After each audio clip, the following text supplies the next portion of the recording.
CO, Halito, what up, cuz? Hey, what's going on with your family? Peace to everybody in the chat. Yes, peace. Thank you for showing up. It is Negro Indian Her Story History Month, and we got my cuz, the expert on the Yamassee, the Seminole, the Gullah Wars. We about to break that shit down for y'all. Are y'all ready for this shit? Because I'm ready. I get excited about this. I'm on one. This the last Sunday. This the last Sunday. Yeah. Oh yeah, we going hard.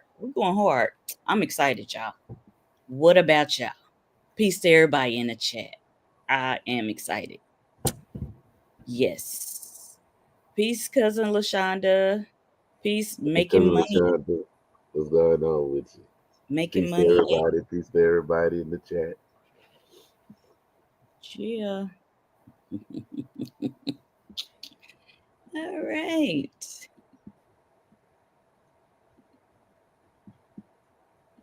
Yes. I know y'all coming in. Well, we only got two. We only got two in the chat right now.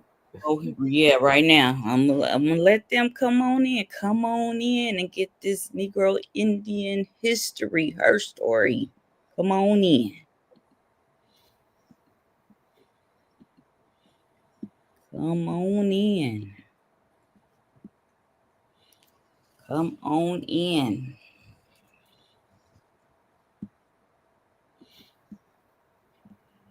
And I wish you could have played a video of reenactment. We could do all that. I'm about to pull up our copyright fair use shit and let's go. All right. Just a second.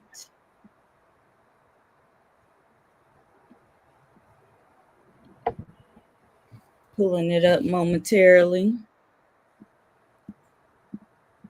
This one for the Seminole segment. Let me see if I can pull it up. This reenactment.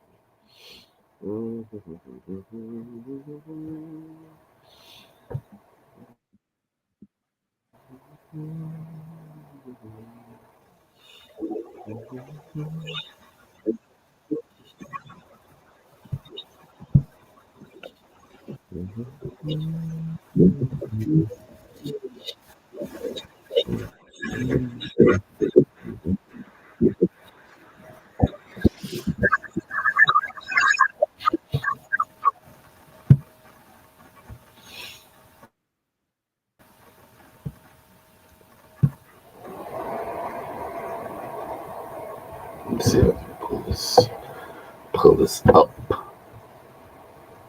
where you can play it later on. I'm gonna send you the link. Oh yes. So peace to everybody coming on in. I see people coming in. Peace to you. Everybody come in.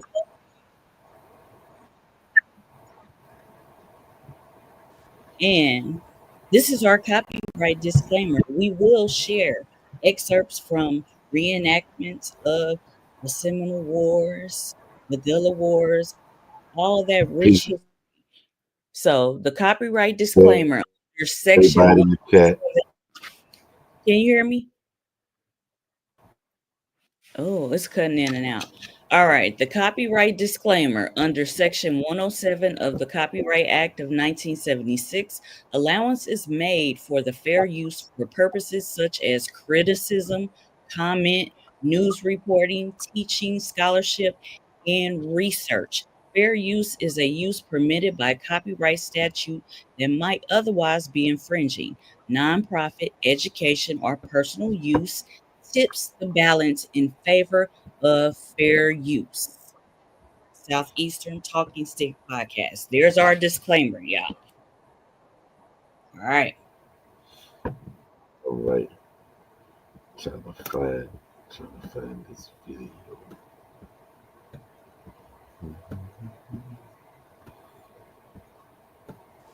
How y'all doing tonight?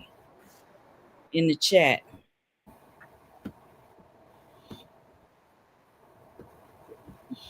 I hope everybody doing well. February about to go out and Mardi Gras about to come in the beginning of March. That's crazy. This time seems like it's moving fast. Yeah. we just came in the so-called Gregorian New Year's. Yes. Our anniversary, Southeastern Talking Stick Podcast anniversary, is coming up too.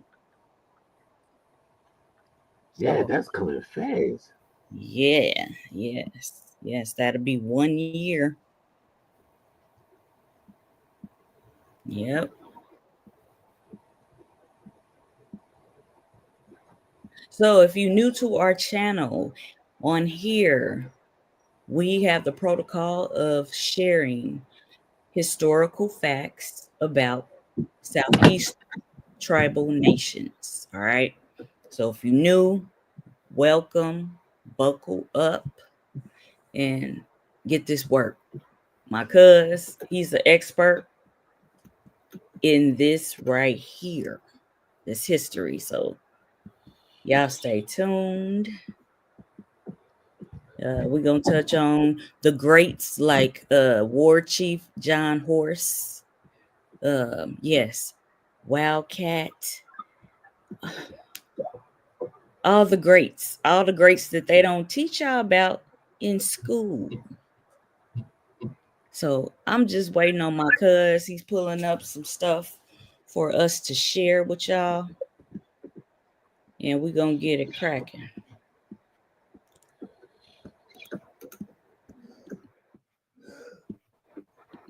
I'm going through this history trying to look for it.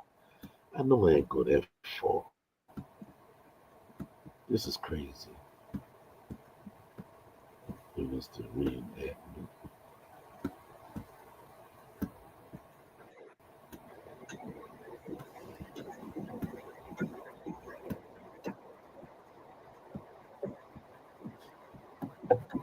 Yeah.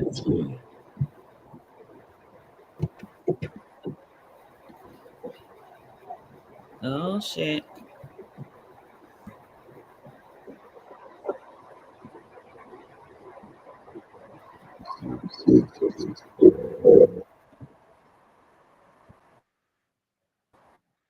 I'm trying to see. Well, you saw something, cuz? Yeah, somebody sent me something, so I'm just trying to look at it.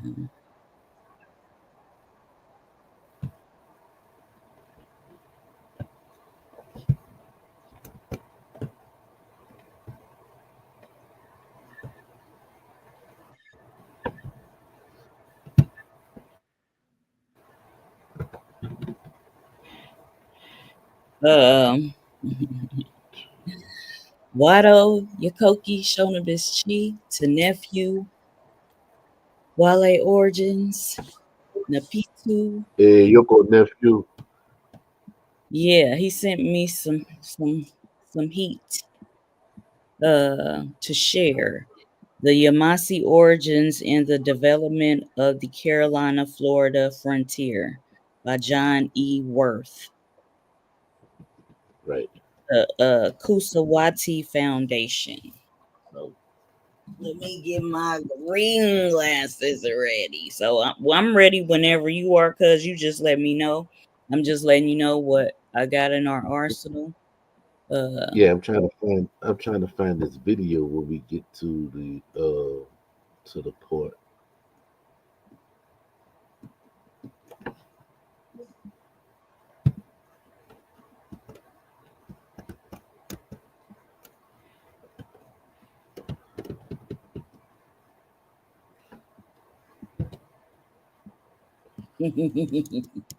Hopefully I can find this link. It always do that when I'm looking for it. I don't know. Right. I understand. While you looking for that, I can get started on this. You cool with that, Yeah. cuz? Okay. Yeah, go ahead. All right.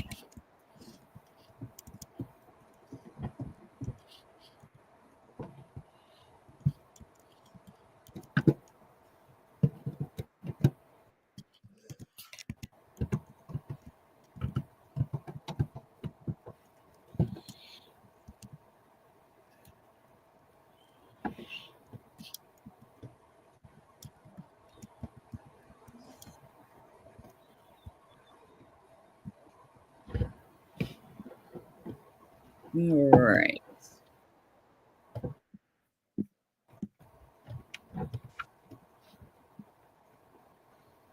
All right. So this is the Yamassee origins and the development of the Carolina-Florida frontier by John E. Worth, the Kusawati Foundation.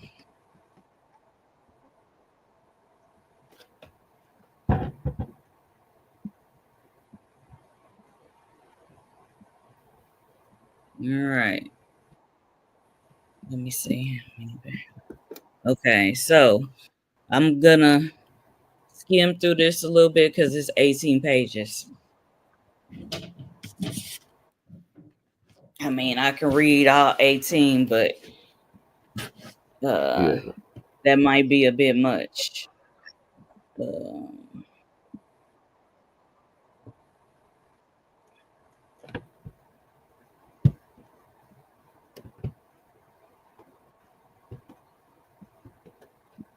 All right, I'm gonna start out with this first page. All right, the Yamassee Indians have long figured prominently in historical accounts of the early history of the southern colonies. Their short-lived tenure in the late 17th century missions of Spanish Florida and along the southern frontier of early 18th century Carolina ensured them a notable place in southern history alongside other contemporaneous groups such as the Creek, Cherokee, despite their eventual exile and virtual extinction, quote unquote, before the time of the American Revolution, which we know we are not extinct. All right. In 1715, however, the Yamassee took center stage as they sparked a widespread and violent revolt that left hundreds of South Carolina settlers and traders dead, that ultimately reconfigured the entire social landscape of the southeastern borderlands.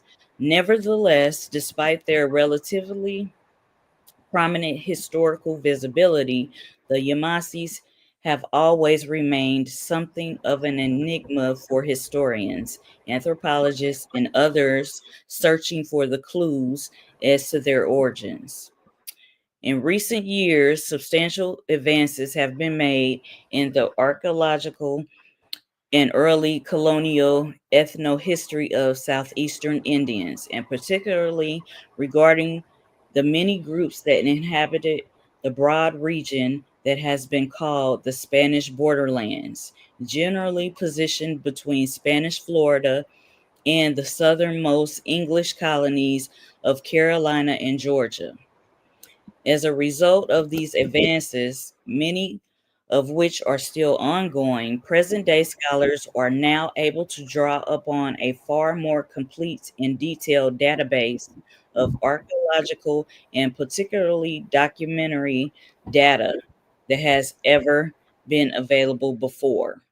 In this context, the question of Yamassee origins can now be addressed with a greater degree of specificity and accuracy than was previously possible. Uh, then it goes on to say, who were the Yamassee? Who are the Yamassee? And my cuz ChitoPa is going to speak on this. But it goes on to talk about they have been variously called a tribe or confederacy and have commonly been placed on comprehensive ethnic and linguistic maps of the original southeastern Indians, generally positioned somewhere in the southern Georgia interior or along the Georgia and South Carolina coast. In John Swanton's monumental 1922 treatise on the early history of the Creek Indians and their neighbors, a volume which still dominates the field as seminal and exhaustive treatment on the subject. The author. All right. I sent you the link in the inbox. You did. And Okay. everything. So when we Okay. start speaking about the Seminole part, then we can go ahead and get it. Okay. Okay. Now what part you stop there? Okay. All right. I'm gonna just read this page and then we can go to that. All right. All right. The History of the Creek Indians and Their Neighbors, a volume which still dominates the field as a seminal and exhaustive treatment on the subject. The author asserted that the Yamassee must have been an indigenous tribe originally connected to the coastal Wale, but were somehow obscured until late in the historical record. It has been thought by recent investigators that the people of the Wale and the Yamassee were identical, but facts contained in the Spanish archives show that this is incorrect. They make it plain that the Yamassee were an independent tribe from very early times, belonging, as Barcia states, to the province of Wale, or perhaps rather to its outskirts, but not originally a dominant tribe of province. They are not mentioned frequently until late, and it is only by piecing together bits of information from various quarters that we can get an idea of their history. It's an echo.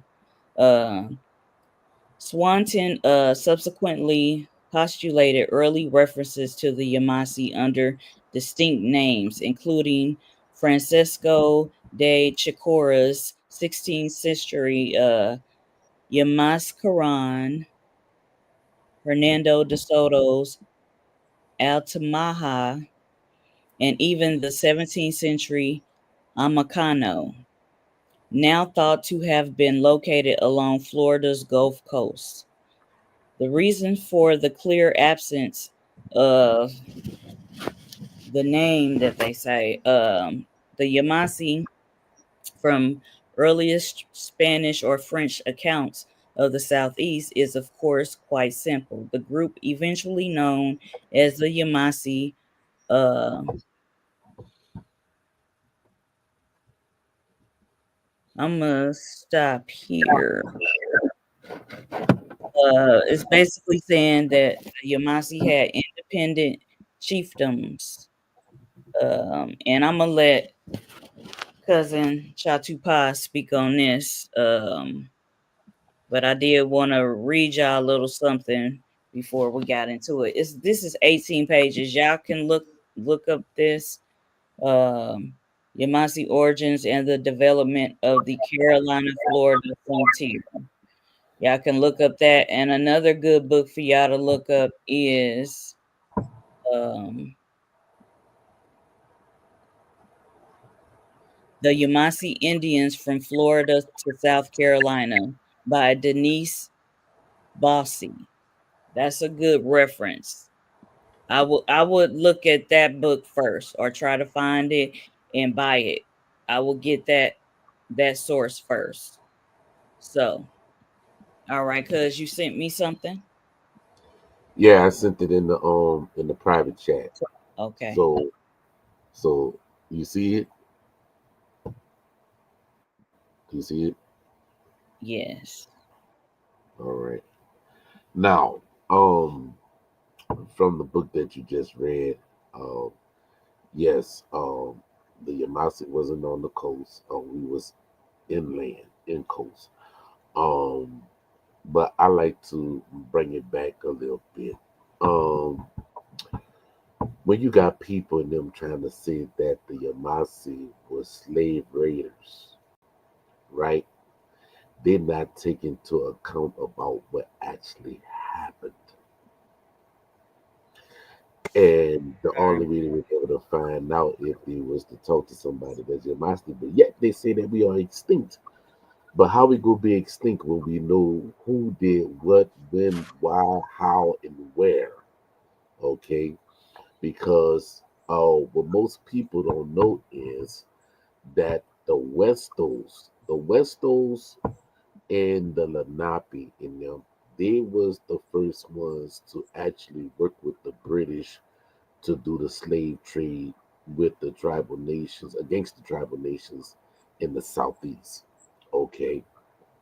Um, and with that being said, what wind up happening is that when we was no longer friends with the Spanish and the British and the knew this, um, during the time when it was actually sending the tribes from out of Virginia and the Carolinas to the um, Caribbean islands and everything, send them to Barbados and to Jamaica and to Cuba and Hispaniola, right?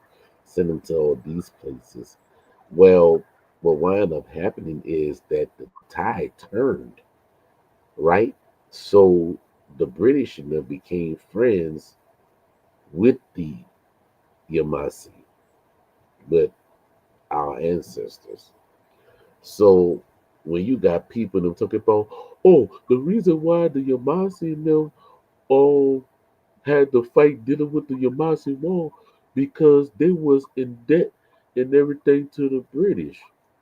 Well, he's not telling the whole story because what wound up happening is that the proprietors in them, they was trying to get mass production on bucks, beavers, and every other pells, right? Mm-hmm. But you have to remember, you just can't kill off all the deers. There's a certain time when you have to do these things in order and see, in order for the deers to get repopulated. So what happened is when you having all these animals being murdered and everything for these skins, the production wind up being slow, right? It wind up being slow. So now, um, right, nephew, and what wind up happening is that what they don't understand is within the Yamassee, it was actually a split that actually happened, you know. So when they talk about the Yamassee was a part of the slave trade, they don't know what they're talking about. It was a certain village that actually participated. And that's what people don't keep on forgetting. They don't know about township. They don't know about clanship. They don't know anything about that, but they say, yet we extinct. How we gonna be extinct when we have township and clanship? Not all Yamasees participated in the slave raid of helping the British to slave other Indians. It didn't work like that.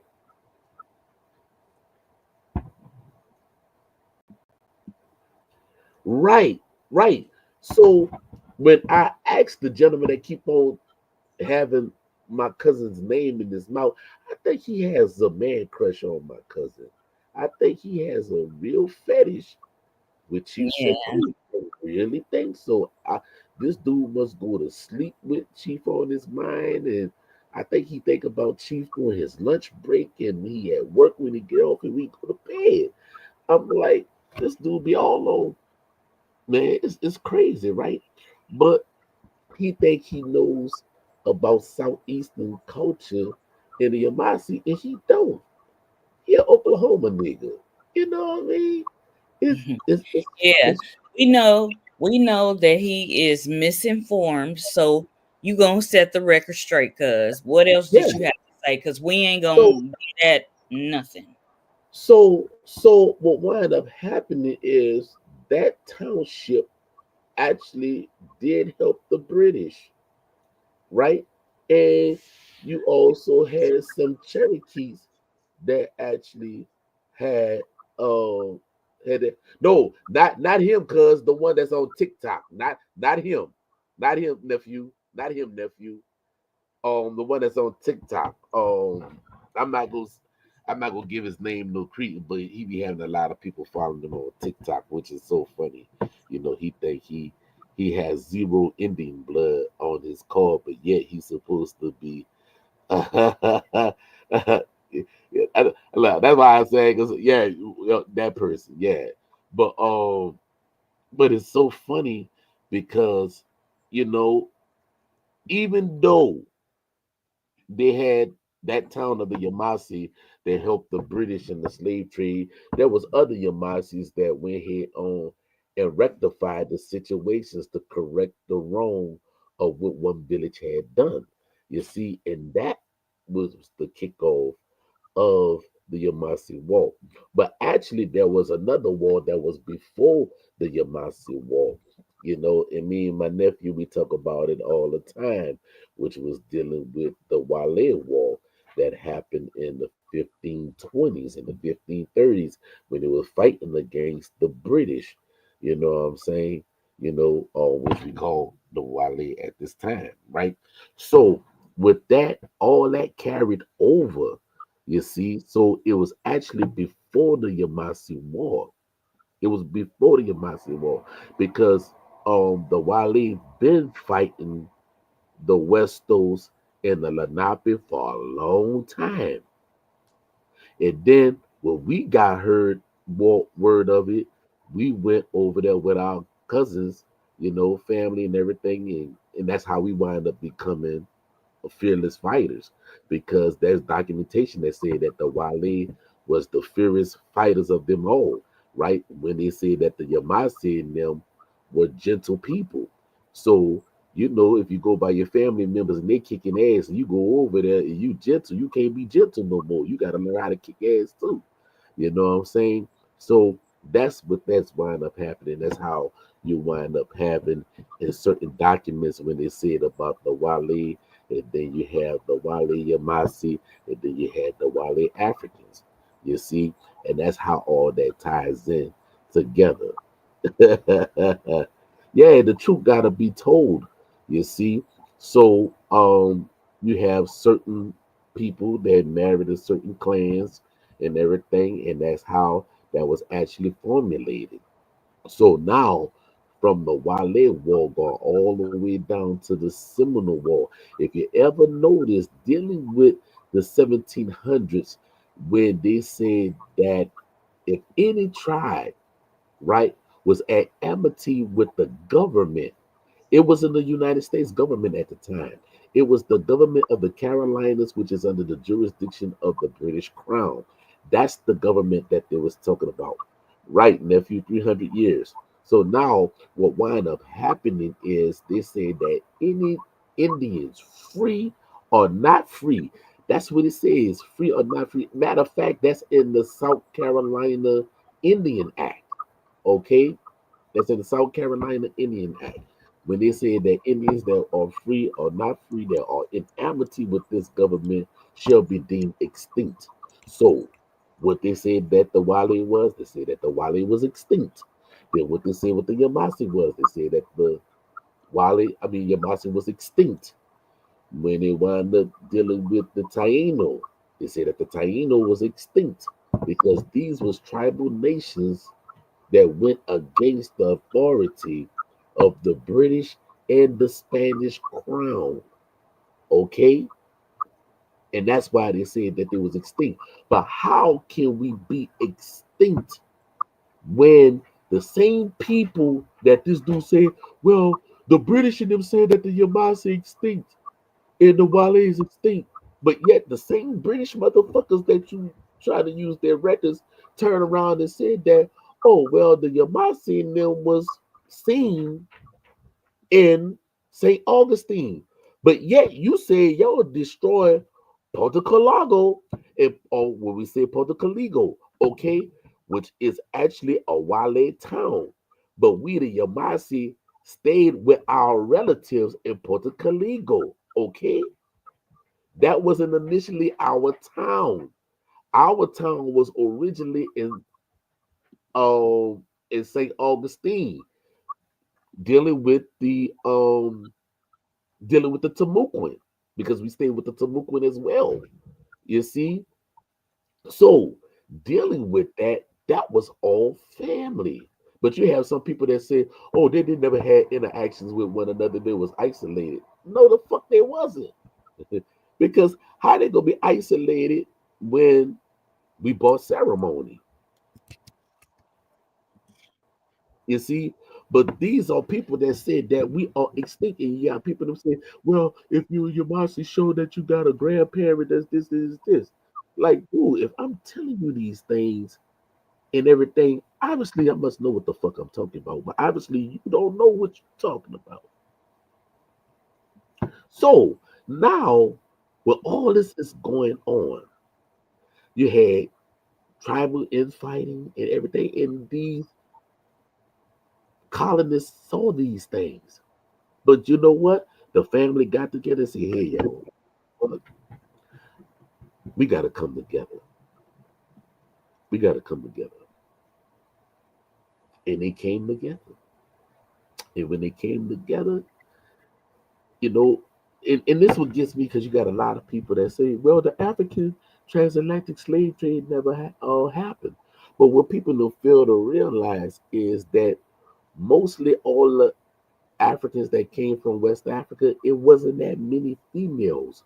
It was mostly males that came because the females couldn't do the heavy laboring. Okay, it was the males, and then when you had the males from West Africa, they actually married into the Wale women and the Yamassee women. Okay, so now with that's being done, you wind up. Let's fast forward. So now, since the Spanish know about the Wale and the Yamassee kicking their asses in the 1500s, there was like, okay, well, the British don't like us and we don't like the British, but the British in them is kind of weak now. You know what? I'm gonna send out an edict, and it says that any Indians or slaves that can make it to Spanish La Florida, we would give them land, we would give them cattle, and we would give them firearms if they can make it down here. So what wind up happening is we brought them down there with us, and they became known as Escaluse. Okay, they became known as Escaluse. Well, what is Escaluse? Escaluse meaning the Black Seminoles. Okay, so now all this time while we going down to Florida, now you have the Gullah Geechee War, right? And we all know that the word Gullah and Geechee are tribal words from the Americas because the people that came from Africa was known as the Kizzi. Okay, the Kizzy. Now, people now want to say, oh, the Woots is this and this, and it was plagiarized. Well, being plagiarized don't mean that it's not real. Because if anybody paid attention, what was Kunta Kinte's daughter name? Her name was Kizzy. That's how you say Kizzy. Okay? Kizzy. So the Kizzy, and then was also a part of the Mandinka family. Because if you ever heard Kunta Kinte say, he said, I am a Mandinka warrior or Manding. So he went through rituals and he was also Islamic. Okay. Okay. So now when you have all this going on at the same time, when they say that the Yamassee is supposed to be extinct, and while they're supposed to be extinct, they just call it the Gullah Wars. And those wars have been going on since the 1500s. So now, with those wars, now they call it the Gullah War. And then that was in the early or the mid, that was in the mid 1700s. Because remember, they say they supposed to have destroyed the Yamassee in 1718 because it was a so-called 2-year war, right? From 1715 to 1718. They say that they destroyed the Yamassee. How you destroy the Yamassee when you only destroy one village? Do you know how many villages that the Wale and the Yamassee had? Do they really know? Do they Apparently, really know? And I'm not gonna tell them. I'm not gonna tell them at all. Right? They missed it. You're right, nephew. They missed it. They missed it. So how how can you kill a nation when you only destroy one village? And then you gotta ask this question. If you destroy the Yamassee, how was they found in Florida in the 1730s? When you say y'all made us destroyed in 1718, but yet you find Yamassee in South Carolina in 1730, and then some, and then forth, and so on and so on. How did the people knew how to go back down into Florida? But yet you have this dumb ass Negro. Oh, the Yamassee stink, the British, but yet the British in them turned around and said that the Yamassee was found in St. Augustine, Florida. And if I'm not mistaken, can you pull that up? Yeah, they were found in. I'm gonna tell you where they were found at. They were found in St. Augustine, Florida, Tallahassee, Florida, Tampa, Florida, Pensacola, Florida, Mobile, Alabama, Biloxi, Mississippi, even all the way to Louisiana, and then some.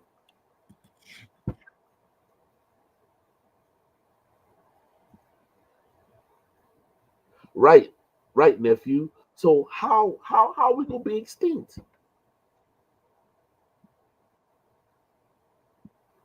And then yet it shows where the governor of South Carolina, when he was talking about the Indian town in Beaufort, South Carolina, after all happened, after we supposed to be extinct, where he said that these Indians are peaceful people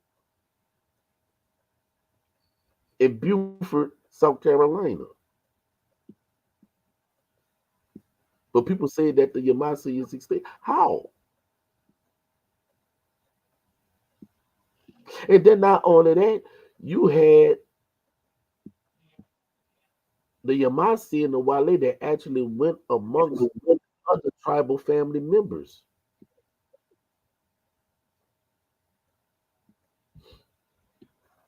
This is why we who are part of the family, we know the story.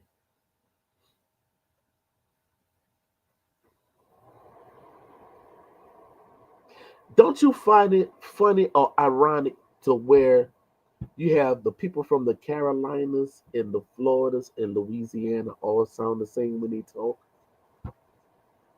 And they say, oh, they talking Geechee, they sound Geechee. But everybody thinking that Geechee is African and it's not. Right. Yeah, clear that shit up.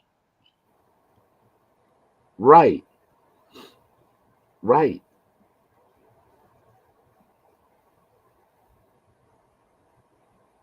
You know, and they don't know.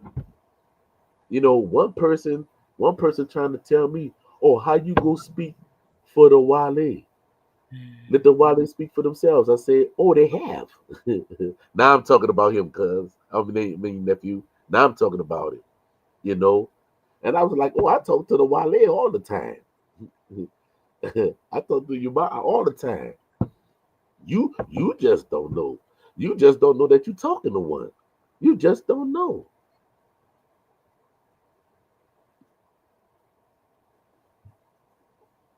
Yeah, this even says, indeed, the Yamassee Confederacy was both variable in its composition of in its duration lasting only half a century before their 1716 assimilation into multi-ethnic refugee communities around St. Augustine.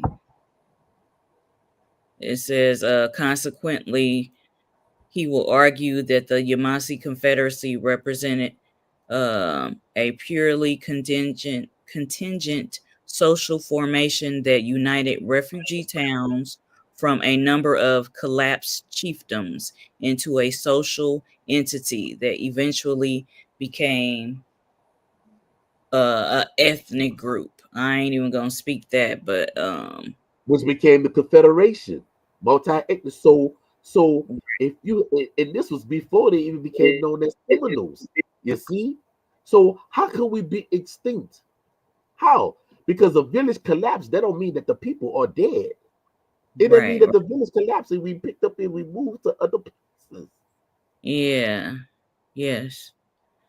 So he called himself trying to call me out. I'm the wrong motherfucker trying to call out on this shit. I'm the wrong. But my nephew be like, chill out. Oh, I got it. No, nephew, I gotta spank his ass. I gotta spank his ass. And then that ought to let you know that something is not right within their government because the nigga ain't got no motherfucking Indian blood, but he's a tribal enrolled member of the Seminole Nation of Oklahoma.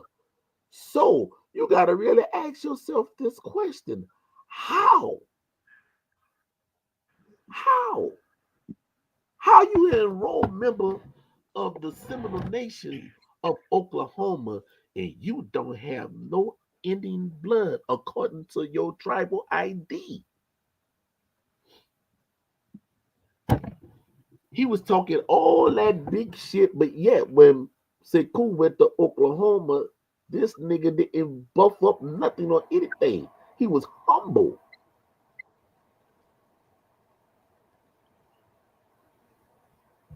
Yeah, this is going into the 1500s. This is talking about, it says, on several levels, the late 17th century birthplace of the Yamassee Confederacy may be argued to have been Escamacu province, referring broadly to the populated coastal and inland region immediately north of the Wale Mission province.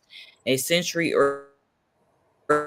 earlier, in the late 16th century, this same region was inhabited by a number of Aboriginal towns under the principal leadership of the chief of Arista, including an important town called Escamacu, probably located on the northern end of Port Royal Island, not far to the south on the southern end of Paris Island, were established the short-lived colonies of French Charles Fort and Spanish Santa Elena, together spanning only the quarter century between 1562 and 1587. Anthony, you said that's why I don't want any DNA test done. Um, Dealing with that, bruh, the shit is on fucking point. Your blood is not gonna lie on you. Well, obviously you did a test already. You did a test to show dealing with DNA consultant. You know what I'm saying? But most people they don't want to do that because their blood would tell on them. Or you mean they don't want to take it? Oh, oh. Oh yeah. Because the blood test, because these people don't know you from Adam from Eve. When they do that test, they see, they know that people are admixture. They know this. They know this. They know this. Especially when you do the other one that I was telling you about when you put that inside that information. And man, when I said that the possibility is fucking endless, I'm like, damn. And I already knew shit poorly. Because remember, I learned this shit in the motherfucking early 80s. In the early 80s, there was no fucking internet. You know what I mean? And it had to be word of mouth. And those ancestors that gave us those old stories, they are right and exact. And the only thing that the test is doing is just showing and confirming that the elders was right all along, without a shadow of a doubt, which I never had in my mind. You know what I'm saying? Um, yeah, nephew said, "Oh, hey, have you all read that the Yamassee was first formed by the traditional Wale entire?" Yeah, yeah, yeah, yeah, And yeah. this is breaking down some of those towns you was talking about. Okay, just because they destroy one town This is naming a lot of towns. And those towns was Wale towns. And they are Niggas saying was living in Yamassee it. also. Yeah, they are Yeah. mentioning them in the midst of these paragraphs. Mm-hmm.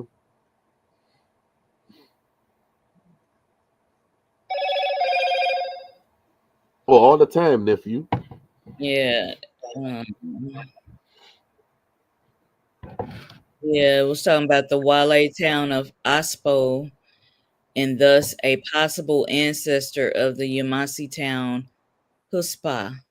The recent discovery of a document rendering this same name, Yispo, suggests otherwise. Yeah. And the Spanish in them actually have wonderful records that they kept. And see, that's what people fail to realize. The Spanish and the French in them, they kept accurate records. They kept accurate records, and they wrote books on there, and and they have plethora of documentations. You know what I'm saying? Right. you know. So now with all this being done and everything, that's why it's such a beautiful blend, like motherfucking gumbo. They couldn't tell who was who. And then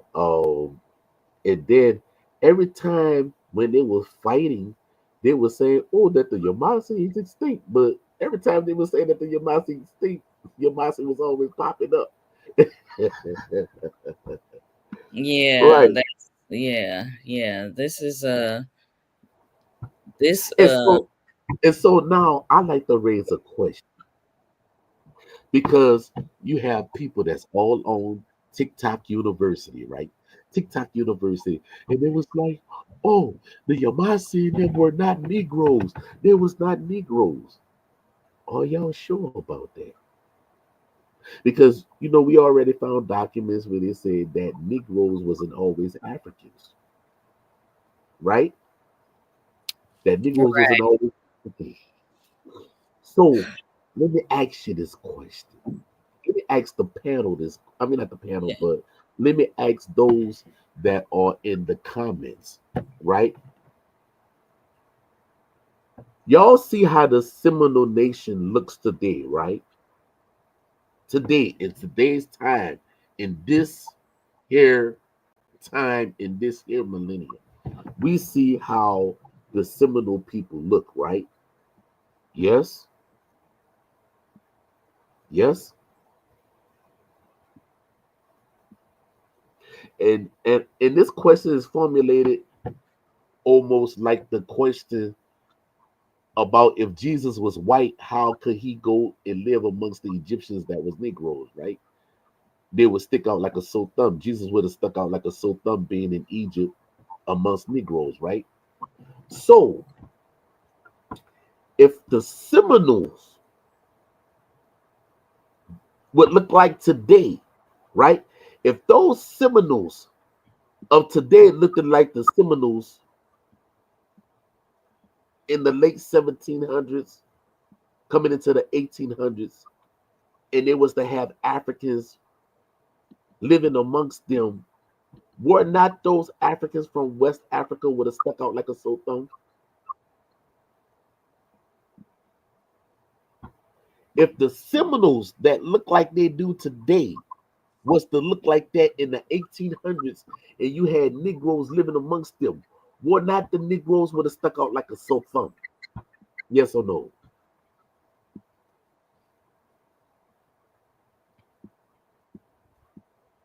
Christina. You talking to the people in the comments. I'm reading. You I'm talking to said you you too. talking No, to the people in the comments. I said I mentioned you first though. What did you say?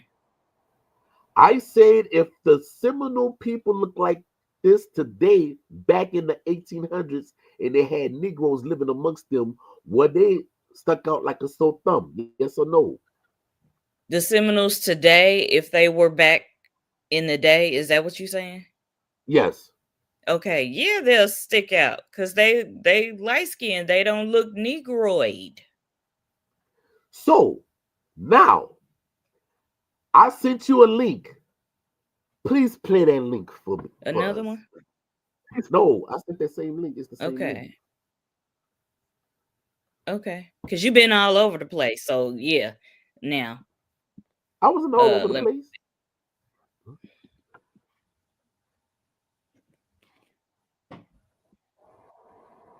Okay. So, here's that video.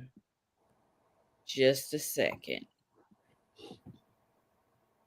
I hope it let us play on it. Yeah, because I had it ready, but you was speaking your speech, so I paused it and went to some other shit. All right. You know, that shit, we gonna stay focused, and the haters, let them fall off the wayside somewhere. All right. So here it is. Let me show the fair use. Let me show the fair use right now. Copyright disclaimer. All right.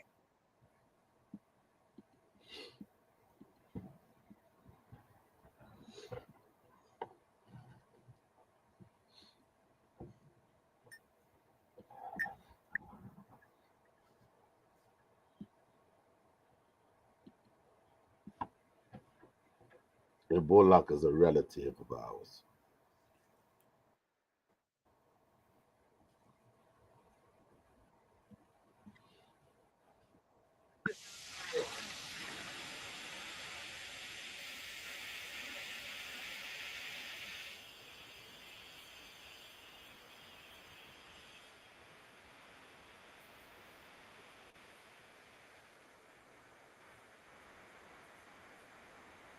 Where's the sound?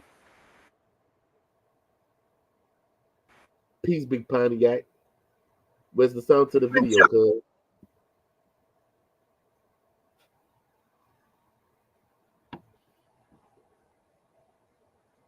Where's the sound The to the video? sound is on. Can y'all The sound is on. Can you hear me?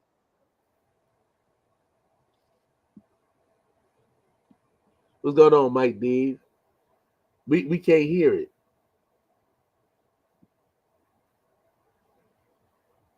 All right. I'm gonna press play again.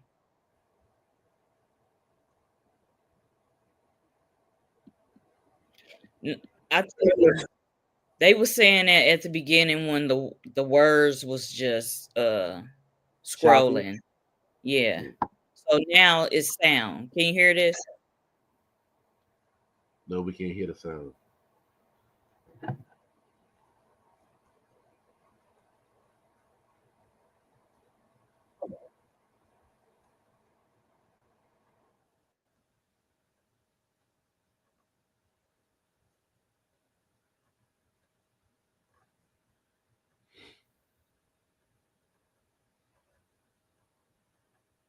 Can't hear the sound.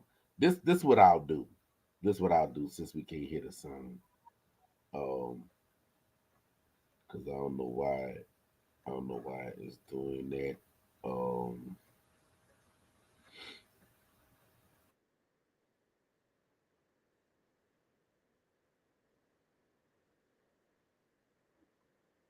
gonna play from my phone.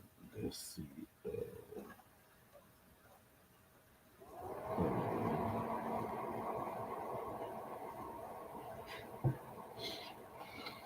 Let's see to play from my phone.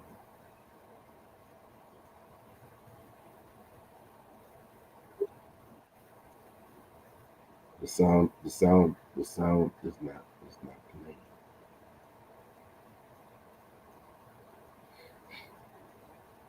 Can y'all hear the sound? I just paused it. Could y'all hear the sound?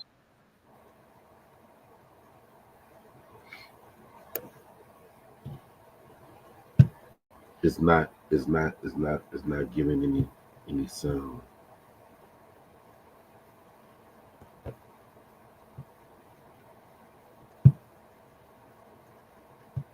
This what I'll do. I'll play it from my phone, and I'll let y'all hear it. Hopefully y'all be able to see it. I paused. because this is crazy. The reenactment.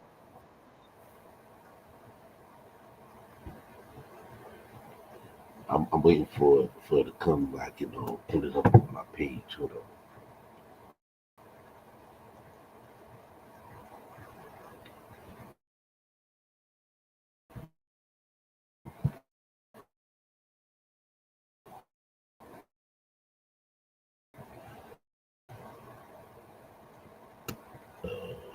Do this right here.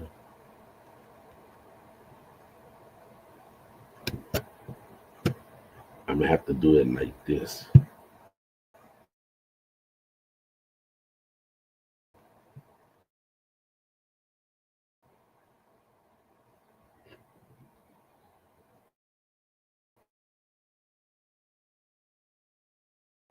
Okay. I'm gonna have to do it like this.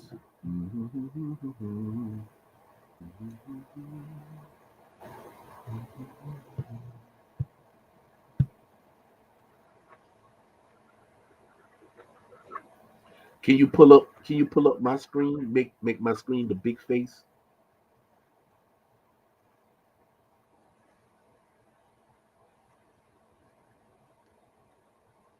Cause of Christina?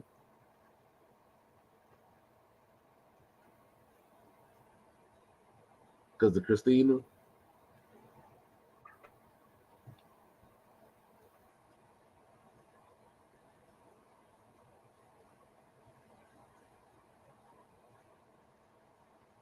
Oh, where she disappeared to?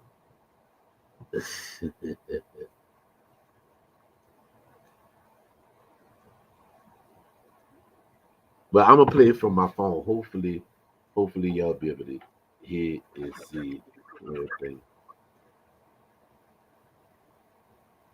All right.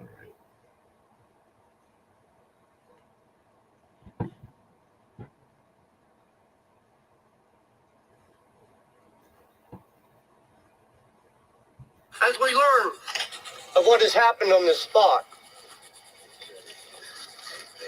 we learn to speak the white man's language in the days of my grandfathers when they first arrived on our lands. And today, some of us speak many of these languages. We believe the Great Spirit has put us on this land to live and live in friendship and harmony. But the white man wants us to leave this land. Andrew Jackson's armies have come to move us and send us far away to where the sun sets in the west. Great chief, your words are wise. And these people they are not just everyday people. I believe they seek freedom too. And perhaps one day they would follow you. We have given many hope, have we not? Many hope of another way of life. And for me, I have found some of my soul. Oh, who the fuck calling me? Here, and have never found stronger brothers to fight with. And now I understand this struggle does not end here today or tomorrow. Perhaps it will never end. But as long as there's a fight for dignity, we will fight. There's many here with you. We will fight to every drop of Seminole blood. The fuck? Has moistened the soil of the land of Florida. And that is all I have to say at this time. Well said. Well said. Well, I know that the soldiers are close. I can feel them. Let us see what they will speak of. I fear, but we have been in such difficult times many times. And always triumph. This will be the thing. General Hernandez. Please join us. Perhaps he will understand. This is the man you wish to speak. We have come. You have come to join us. Why have you come? We have come to hear the words of the white man. But I see there are many here. I feel as if I'm being choked, and I will ask Kohaju to speak for me. We seek the release of our leader, King Philip. you hold him in the Castillo, he is falsely imprisoned. We merely seek his release. Go on. What? Go. Well, Go I on, did Jack. not see any Negroes among them. I would turn them in if they were here. When there were runaways from the plantation, we would bring them back. But these people have lived and fought here with us. These are all Seminoles. There are no runaways from us. Now, you heard what he said? He said if there was any runaway Negro slaves that would have been here, we would have brought them back to you. He said, but the people that you see here are all Seminoles. So, if you had Negro Africans that ran to be in the Floridas, in the Carolina militia and slave catchers was looking for Africans, he said, there are no runaways here.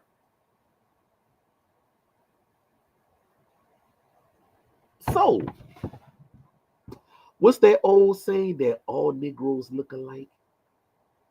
So, if the Seminoles that you see today would have been looking like that in the 1800s, would not those Africans that was enslaved in the Carolinas would have stuck out like a sore thumb?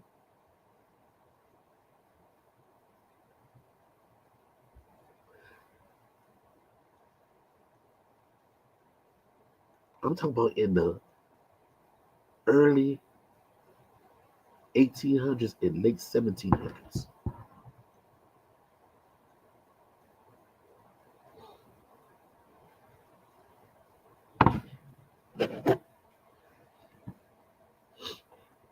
So, and this is why the Florida nation of Florida says that it was those tribal nations known as the Yuchi and the Yamassee and so forth and so on was the core of the Seminole Nation. So, right? So, with that being said, if you say that the Yamassee extinct, then there wouldn't be no Seminoles.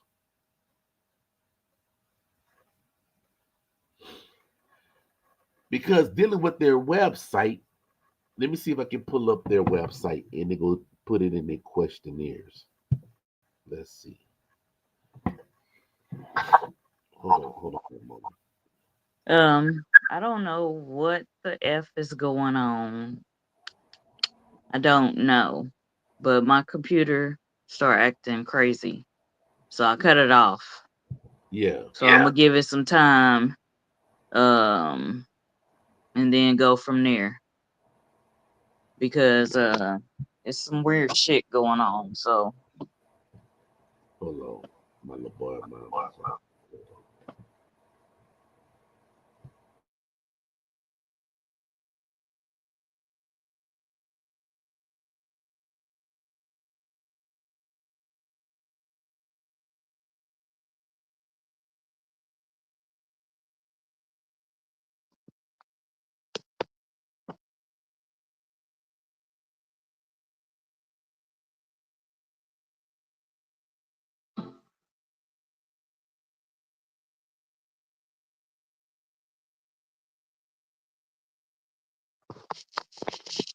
thank y'all for y'all patience. I don't know what the fuck is going on, but I cut off my laptop and we're gonna start this again.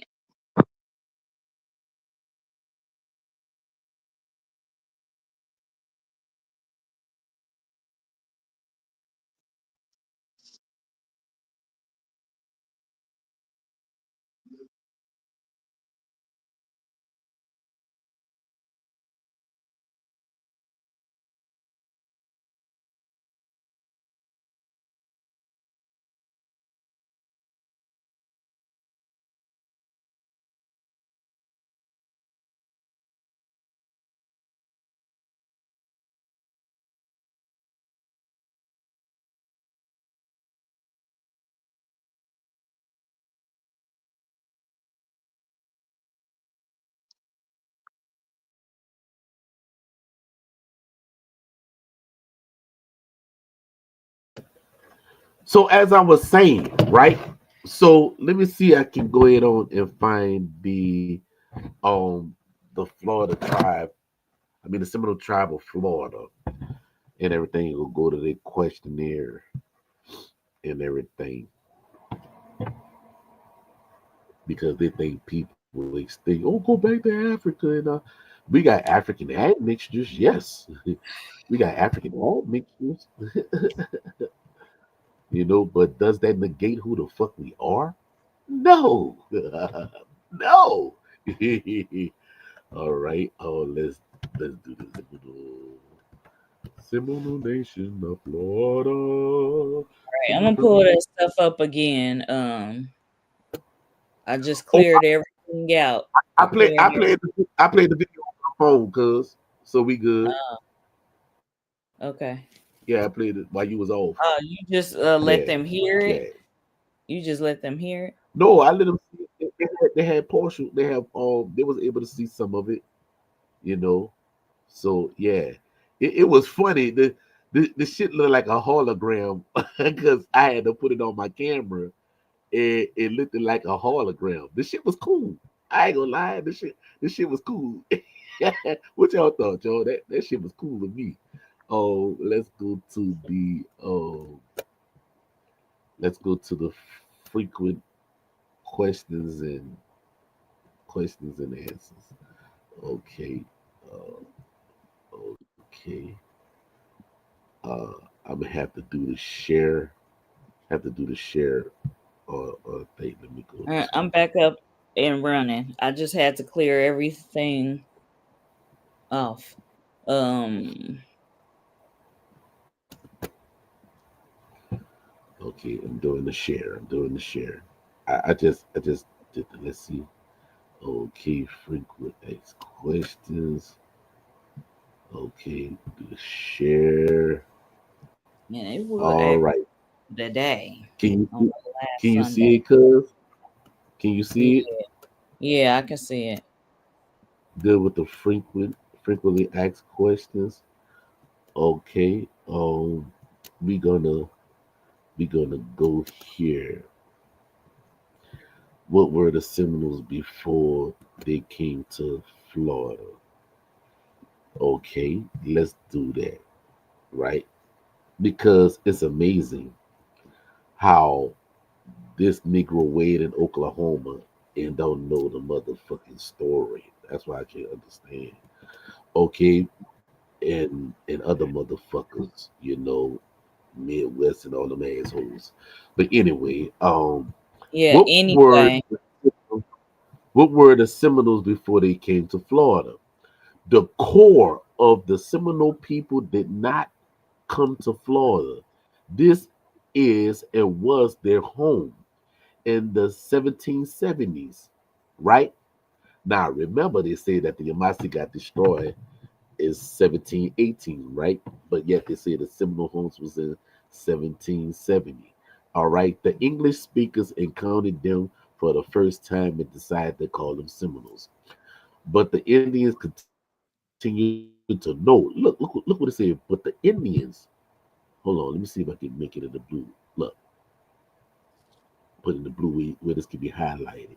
See, this is why they said that reading is fundamental, especially when you have a good reading comprehension. They said, but the Indians continue to know and remember that they were the Yuchi or the Yamassee or the Tequista, right? Or the Appalachee, right? Or any of the hundreds of tribes that had lived and hunted all over the Florida Peninsula for thousands of years before the coming of the English or the Spaniards. Further details on the process of the historical transformations are available in the answers to the other questions in this session and in other pages on this website. Take your time and read them carefully. The Seminole history is rich, exciting, and complex. So, with that being said,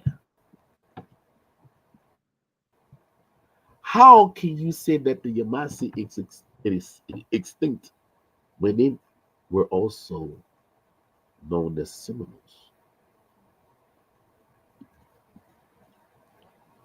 I'm trying to pull this up. I'm listening. I'm just trying to pull this up. Yeah, yeah. So, right? If you had Africans that was brought down with you, and then the Floridas and the slave catchers to come and look for them, and they say, "Hey, we ain't got no slaves here. Everybody you see here are Seminoles." But yet they so stupid because they're the ones that gave the name Seminoles, supposed to be the runaways. So he telling you, yeah, they're here, but motherfucker, they're not here. You call them runaways because that's what y'all say Seminoles are. Runaways, but you looking for runaways and they tell you that the Seminoles is not here, but yeah, y'all call them Seminoles meaning runaways. So you stupid. You looking for runaways and they right there in your motherfucking face. But yet they say everybody that you see here are Seminoles. So could you really tell the Negro slaves from West Africa different from the Yamassee? Because y'all forgot in the congressional records of 1901, it said that the Yamassee was Negroes. And yet they look like Africans. Oh wow. But yet there was the fierce fighters that lived on the coast pre-Columbian or pre-Columbus.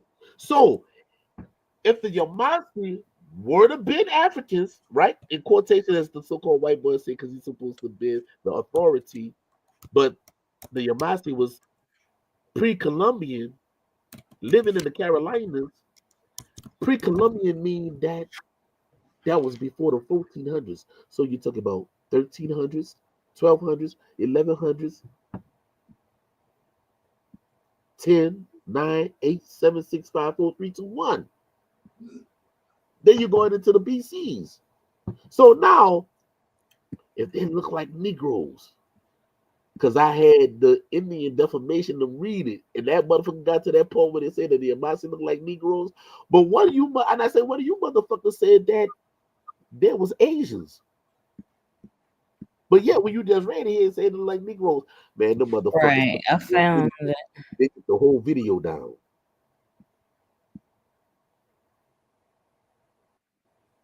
Yeah, you talking about this right here? What?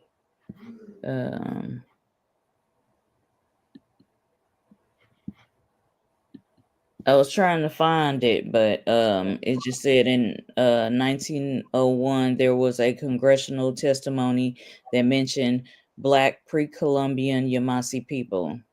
Yeah. Yeah, because we pulled this up last time where it said the Yamassee were Negro. So right you here. just read from the official tribal nation, Seminole Nation of Florida, and they said that they were Yamassee dealing with the core in Uchi. Because, like Nephew Wale pulled up, when they also talking about the Uchi being Negroes, you know what I'm saying? He speak about it on his podcast. So you got the Uchi that look like Negroes, you got the Yamassee that look like Negroes, you got the Wale that look like Negroes, but yet those nations that made the Seminoles don't look like Negroes. Man, get the fuck out of here with that bullshit. And I'm saying this out of love, because you cannot change the historical narrative how people look. Now, you got to ask the questions, well, why the Seminoles today look the way how they look? Because what most people don't fail to realize, when you had what? When you had Fort Negro and Fort Myers and all that there, you had different nationalities and stuff coming in there. That's why they said that the Yamassee was a multi-ethnic. And then what people don't fail to realize, that they don't talk about, that when the Spanish in them came to La Florida, they actually had the Negritos with them. They had the Negritos with them. They had the Negritos. Well, who was the Negritos? That was the Negritos from the Philippines. This is why that when you see Tiger Lily, she almost looked like a Filipino, a Negro Filipino. If you look at her, right? And we know that De Soto and the Pastelino and them, they had the Negro Philippines on the boat. And when they saw us beat the Spanish, they were like, you know what? Because the Spanish them had them as slaves and everything. And when they saw us whipping their ass, they were like, you know what? We're going to live amongst them. And now they have an admixture. So now you got the Filipino Negro mixing in with the Yamassee and all the other nations and everything. And that's how you have those Seminoles that you see in those vintage pictures with eyes slanted like this and everything, because that was the Filipino trademark.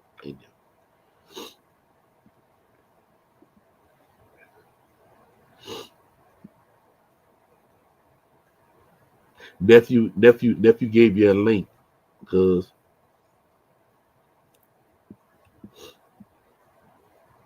you see the link he gave you. Let me look. But I found the books. They only have 17 pages of it though. But the Yamassee I Indians told you that.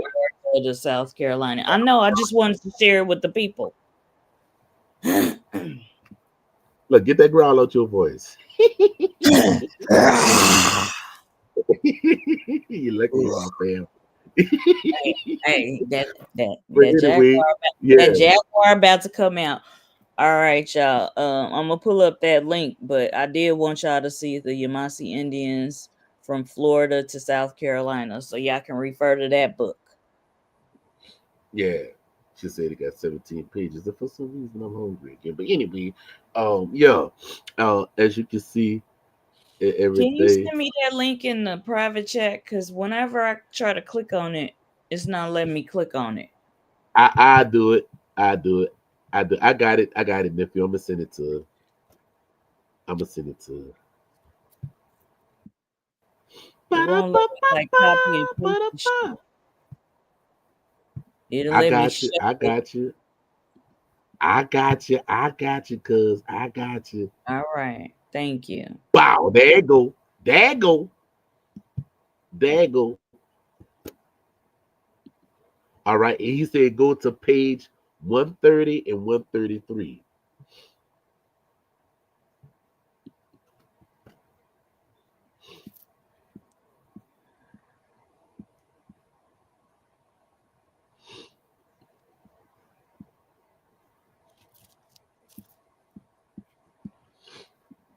I don't know if they do. That would be a personal question for each individual.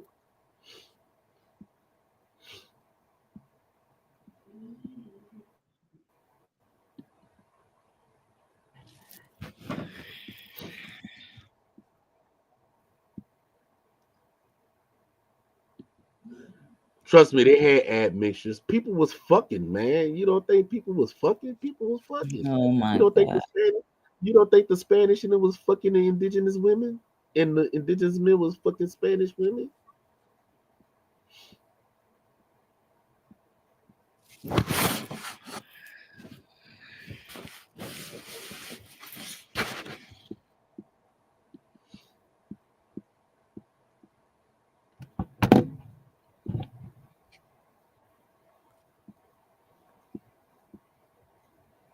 And that still doesn't change the demographic of the tribal nation.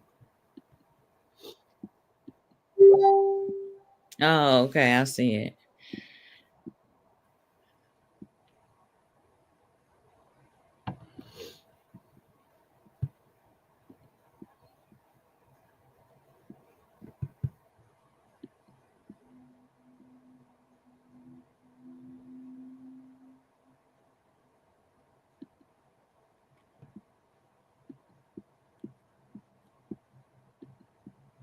Nephew said it's going to say 135 on the screen, but it's page 130. I know. I put in page 130, and that's where it took me. But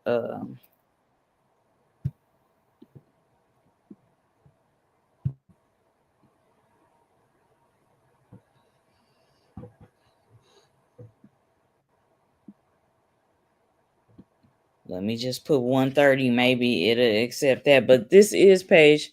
I got to this page. Where is it at? Okay, here is page 130 right here.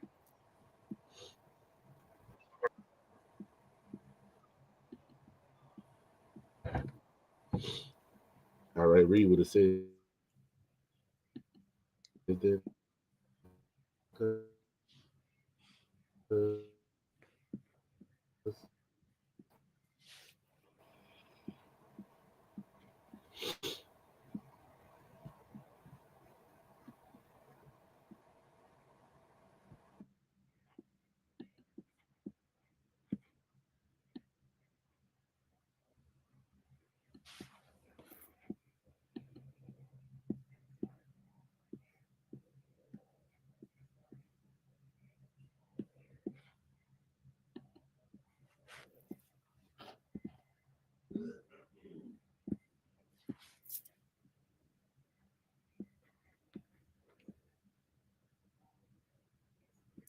All right. On page 130. Let me see.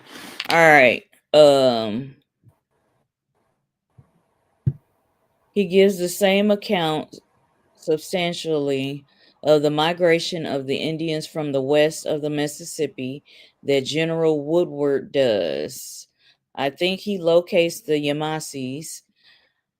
I write from memory in the middle of the eastern portions of Florida and says that they were occupying the country when the Creeks came.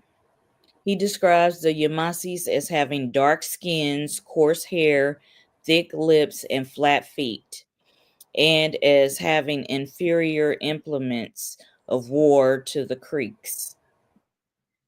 A war of extermination was waged by the Creeks against the Yamassees, and finally at Tallahassee, the last of the warriors were killed. But about 1,000 of the young Creek warriors took sweethearts among the Yamassee girls and saved them from death. According to a law among the Creeks, these were required to remain out of the nation a year for purification.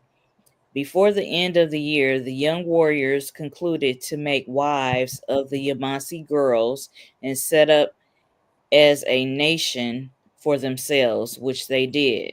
The Creeks called these warriors Seminoles, meaning wild men, crazy madmen, etc.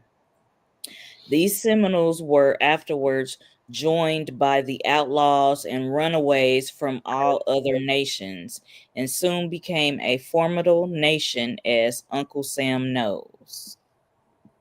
So that goes with what you was just talking about, that Mm-hmm. excerpt. Mm-hmm. Now, mind you, how the fuck I know this and I never read that book? Well, oral tradition, and then there is book knowledge, and Now, now they for the said person, that they wrote that from memory. Somebody told them the story, so they wrote it down.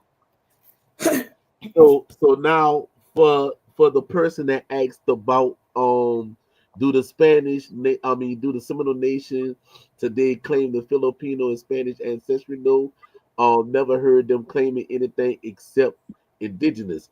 Now, see, that's the thing. You probably never heard that they had Spanish or Filipino ancestry. Now you gotta ask yourself, how did I know that?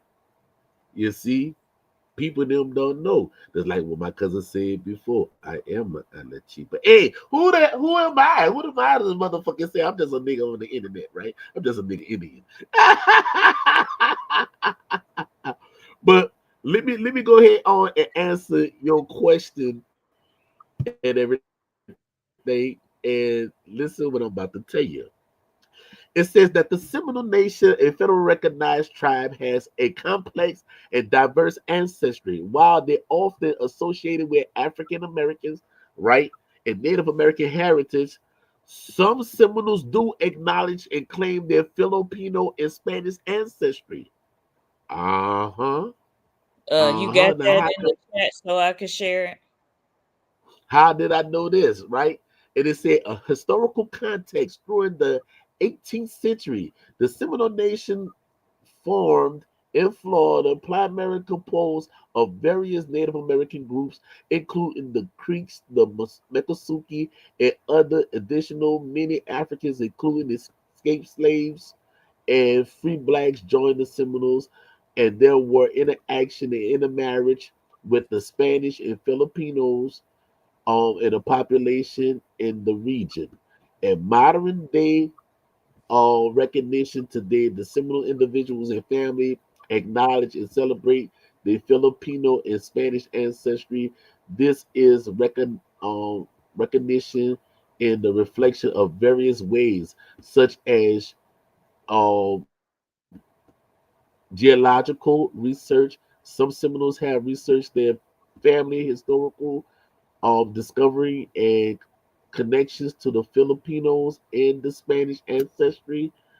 And it said cultural exchange and the Seminole Nation, which particularly cultural exchange program events and highlight their diverse heritage, including the Filipinos and the Spanish influence.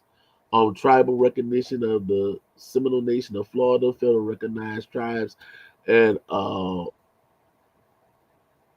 acknowledge of the diversity and ancestry, including African and European and indigenous roots. All right, now I'm gonna tell you another reason why Ohio no, right? Uh, can you share that? What you just read from? I just read it. I did another search, but it's not a book or nothing. But and another reason why um it has been accounts that when the Spanish gave the swords to the Yamassee in the Wale, and from us know how to fight and everything, they never saw us use the sword like anybody else. And the Filipinos in them saw it. And I was talking to my nephew about it today because the guerrilla warfare and style is similar to Kalima.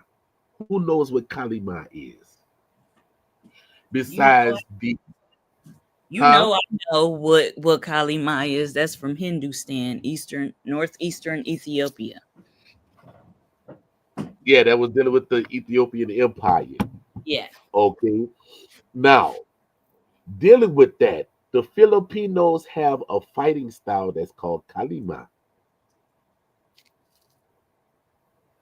Now, and the reason why, because the Kalima, that's like the god of war, she had knives and sticks and stuff. And that was the fighting style that we also had over here. And I'm not saying that we Hindustani. That's not what I'm saying. I'm saying about the fighting style because the Filipinos in them said that we, the Yamassee, who became known as Seminole, that our fighting style resembled theirs. And their fighting style is called Kalima.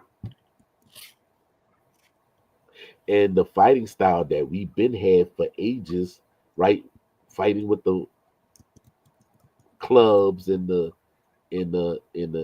knives and everything, it looked similar to Kalima. So that's the cultural exchange because their fighting style was basically similar to ours. But see, you got to be a martial artist to know this. And I've been in that shit for 43 years. And I was honored last night. So, dealing with the association that I'm with. So that's a good thing. So yeah, that's what that's dealing with. So yeah, that's how you know that the Filipinos was also here because the fighting style that they had when they got off the boat with the Spanish. And a matter of fact, you can look that up online that the Spanish bought Filipino slaves when they came to the Floridas. See if you can pull that up, cause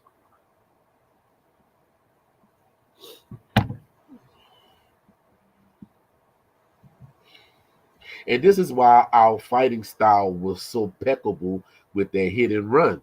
And they never saw shit like that. You know what I'm saying? You know, that's stick and move. This is why I had to tell people when they say, "Oh, we got the picture of the Yamassee in the war 1715." I say it couldn't be. You couldn't see no painting. Who gonna be up there painting when people was getting murdered and shit?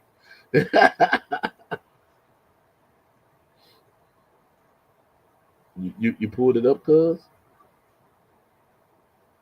I'm searching for it. Okay.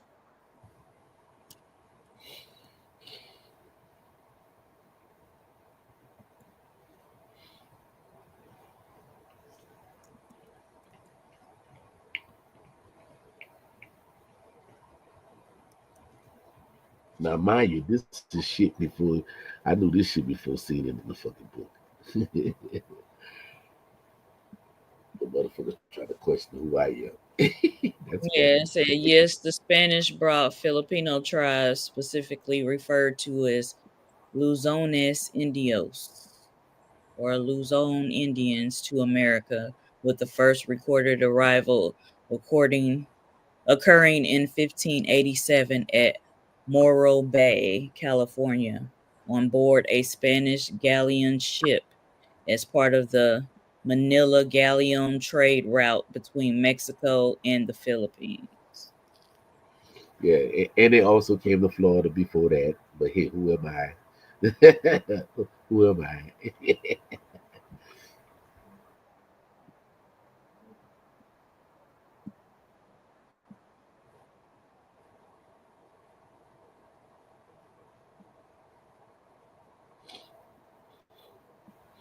So yeah, so their fighting style and everything. So yeah, you know. And a matter of fact, let me see if I can find. Let me see if I can find a video on it, and you'll see what I'm talking about. Let's do it.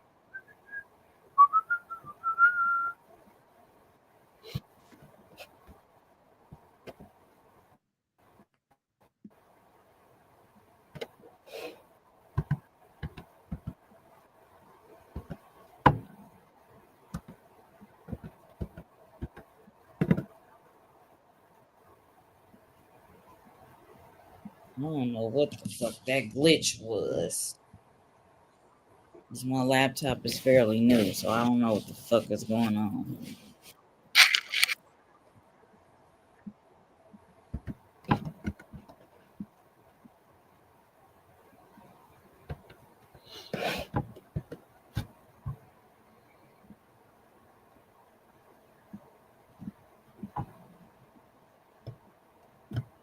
Let me see if I can find this link.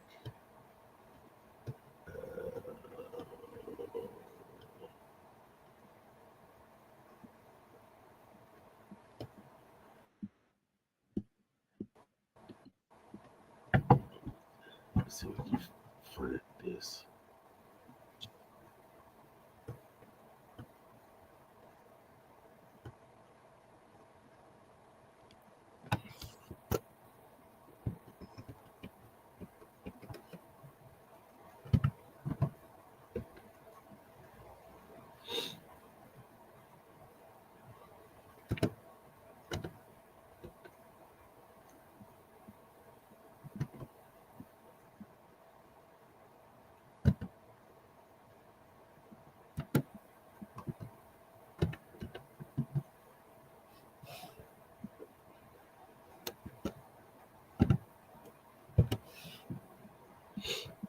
Y'all doing all right in the chat?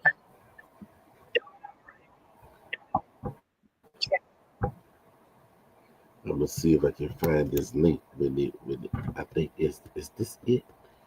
Yeah, this is it. Let's see. It's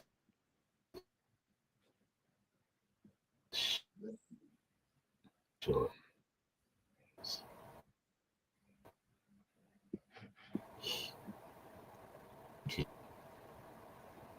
Oh, be starting no shit. Where is the video? Hold on, that's not the video. Hold on.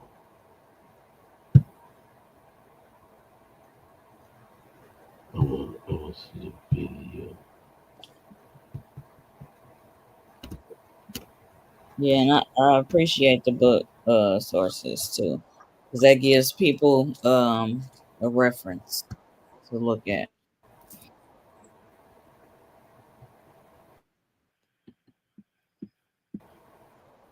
I'm gonna send you the link, cuz, and I want you.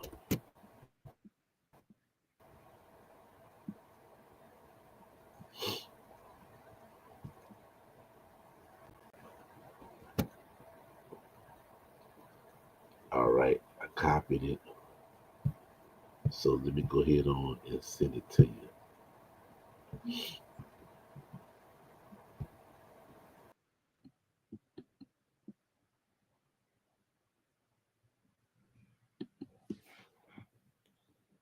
He didn't cut out.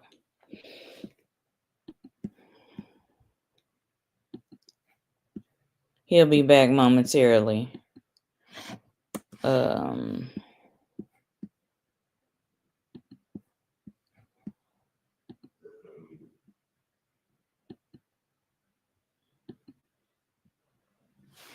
And this is the book source for everybody that likes book references.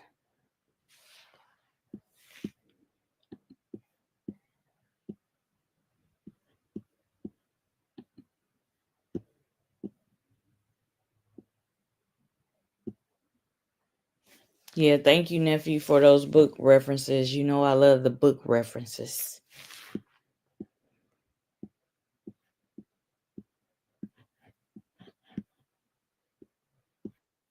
Oh, he back now.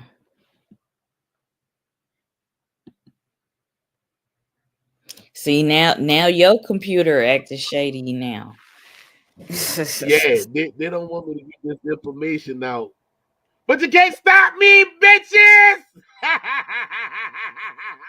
Yeah, they tried to, yeah. Now, like I said, my computer is fairly new. All right. And they fucking around. Video right there. There go the video right there, cuz. I sent you the link. You sent me show the that link? to Okay. yeah. It's gonna show you the fighting style. Okay.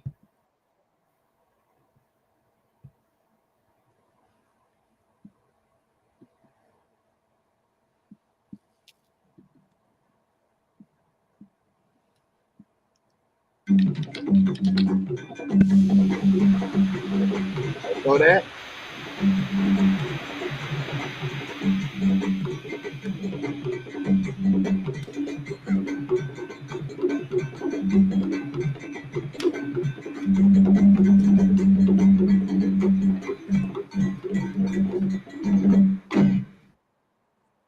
You see? Play it again so they can see it again, cuz. And I want you to stop it when I tell you to pause it. Go back, pull it all the way back. Oh, at the beginning? Pull it all the way back. Don't go all the way to the beginning. Don't go back to the beginning. Go when I tell you to stop. And then I'm gonna tell you to pause the frame. Go ahead. Pull it back.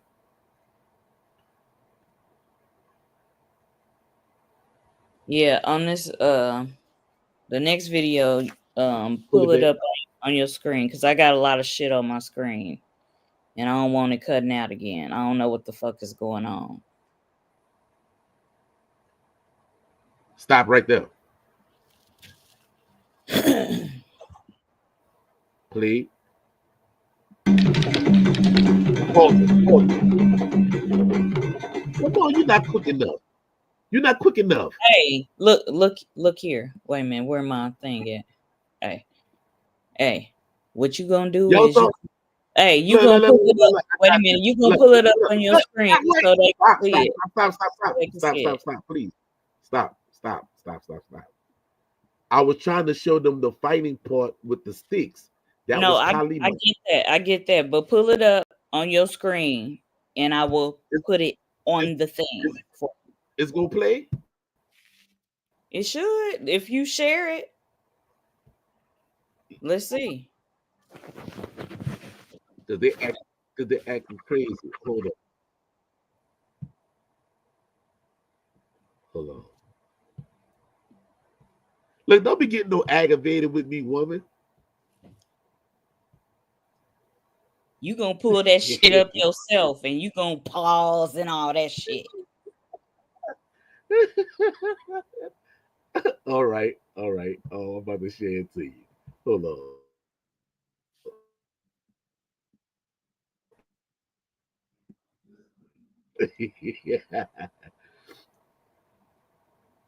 It's showing. It's showing. I can't see it. Okay, let me add it. Okay. Yeah.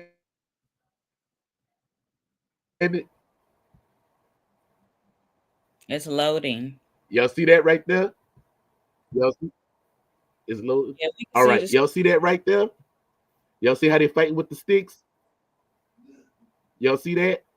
That's that's that's the way how we've been fighting with sticks. Because remember, we were fighting with sticks first before we had swords and all that. There. Look, I'm gonna show you again. Look.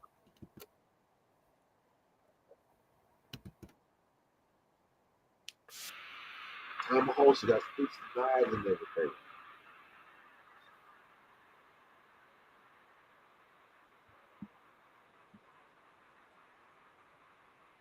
That's all. That's a part of guerrilla warfare.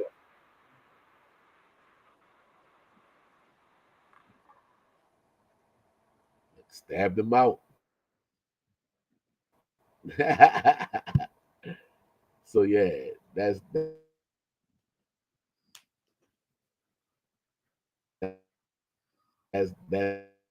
dealing with that. Okay. I guess that's what that's dealing with right there. So yeah, we've been having we've been we've been knew how to fight. You know what I'm saying? And that style is similar to Kalima, right?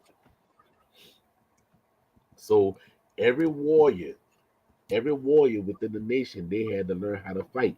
Which playing with the sticks, it was a sport first, but you training and everything, but it came in real life action to deal with being a warrior, you know.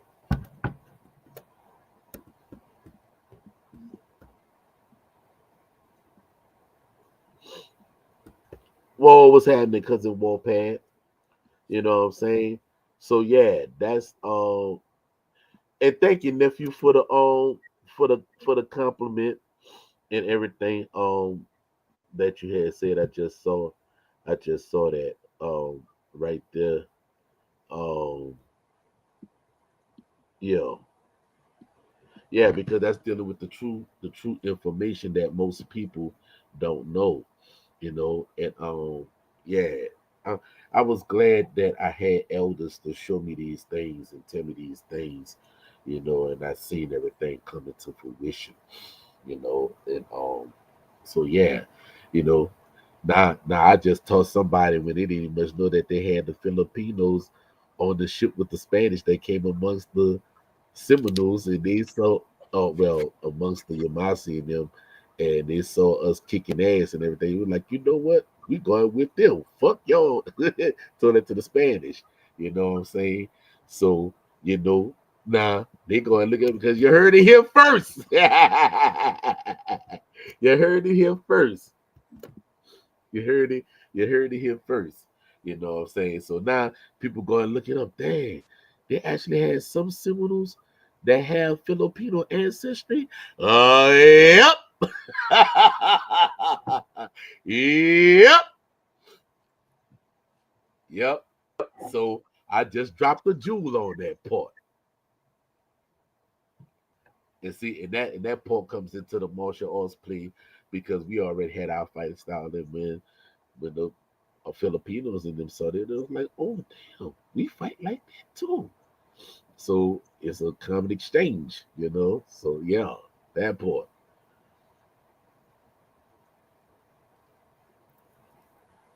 Yeah, that boy loved Chief, man.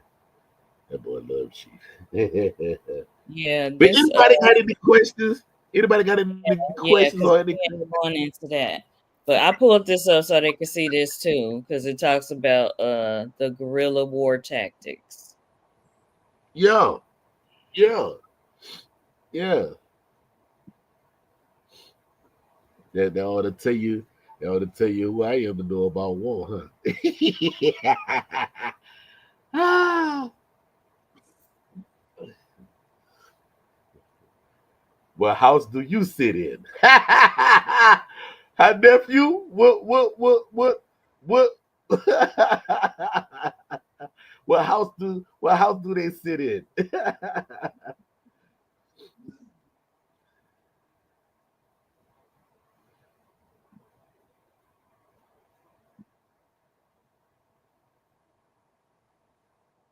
And that's coming from the Seminole page. Now, mind you, I don't even much go on there like talking about it. So I already knew this shit before going on. Who am I? Yeah, so today y'all got some book sources and y'all got some oral tradition.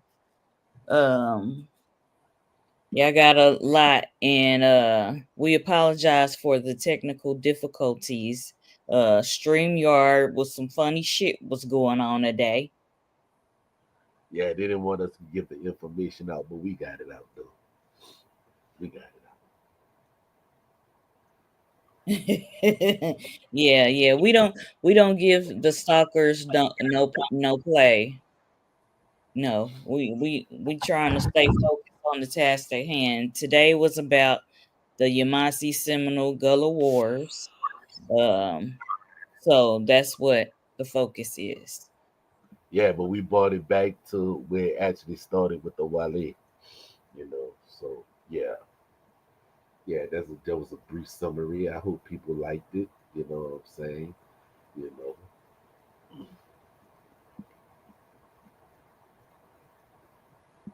Yeah, so that's for the people that like the why books. why why why you think I do? Why you think I do what I do, Warpad? Why you think I do what I do? But the thing is, are people ready to train though? That's the question. I'm ready. I'm Oh, you I ready? know a little something, but I'm ready. You ready to train? Get you some kind of form of hand-to-hand combat. You know what I'm saying? And weapons and stuff. That's gonna help in the long run. If anything, you practice and train to get ready just in case if anything was to pop off. But me, I always say I train not to fight. I train not to fight.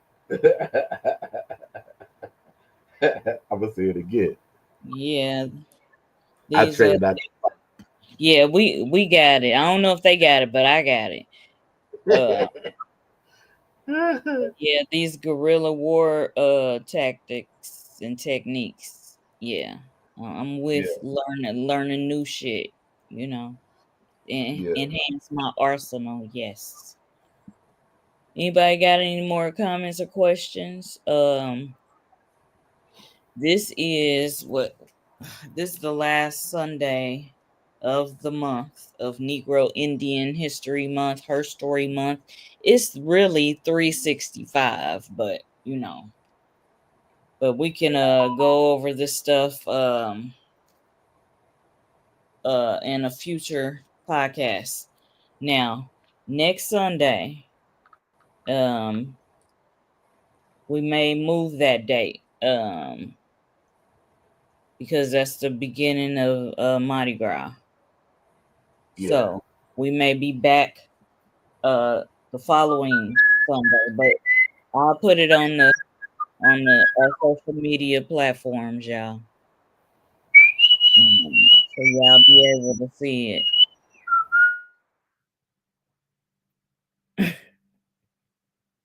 See the Mardi Gras. Yeah, so Yep. So what y'all thought about the show tonight, y'all? Let's get a preview of it. yeah, Let's get y'all comments and everything. You can yeah. critique, you can If critique the y'all bad, feel ugly, it, the fuck up. You know what I'm saying? You know, you can do a what'd you rebuttal. say? I say they can do a rebuttal if they like. If they found anything, contrary to what I said. You know what I'm Yeah, saying? Or they ain't said nothing. They researching. That's what they gonna do. research and investigate before you Yeah. properly. Yeah, that part. Yeah. So nobody ain't got no comments. Nobody ain't got no questions.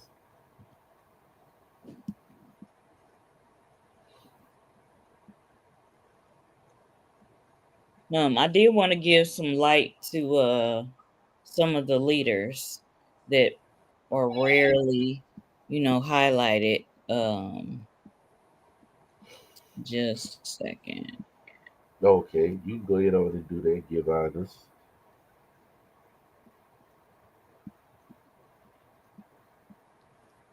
Here we go. This.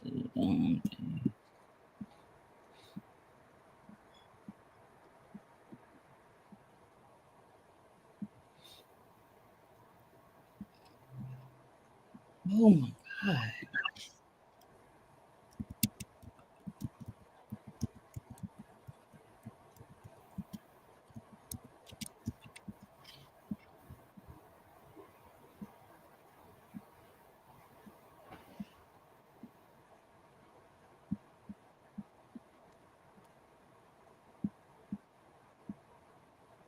All right. So if y'all new to our channel, we give honor to War Chief John Horse. So y'all can read up on him. We actually had one of his descendants on our podcast as a special guest. His sister, she's a descendant of his sister, so he is her ancestral uncle. So y'all can view that podcast. Her name is Denise. Vasquez. Yes, Vasquez Welch. So I can read a little bit of this. All right. War Chief John Horse, Black Seminole leader, which he was just a Seminole leader, but they tried to describe his dark skin. So, Seminole leader John Horse was born in Florida, 1812. A Seminole slave of African American, American Indian, and Spanish descent. He became a sub chief during the Second Seminole War, 1835 to 42, and participated in negotiations with the U.S. Army. Horse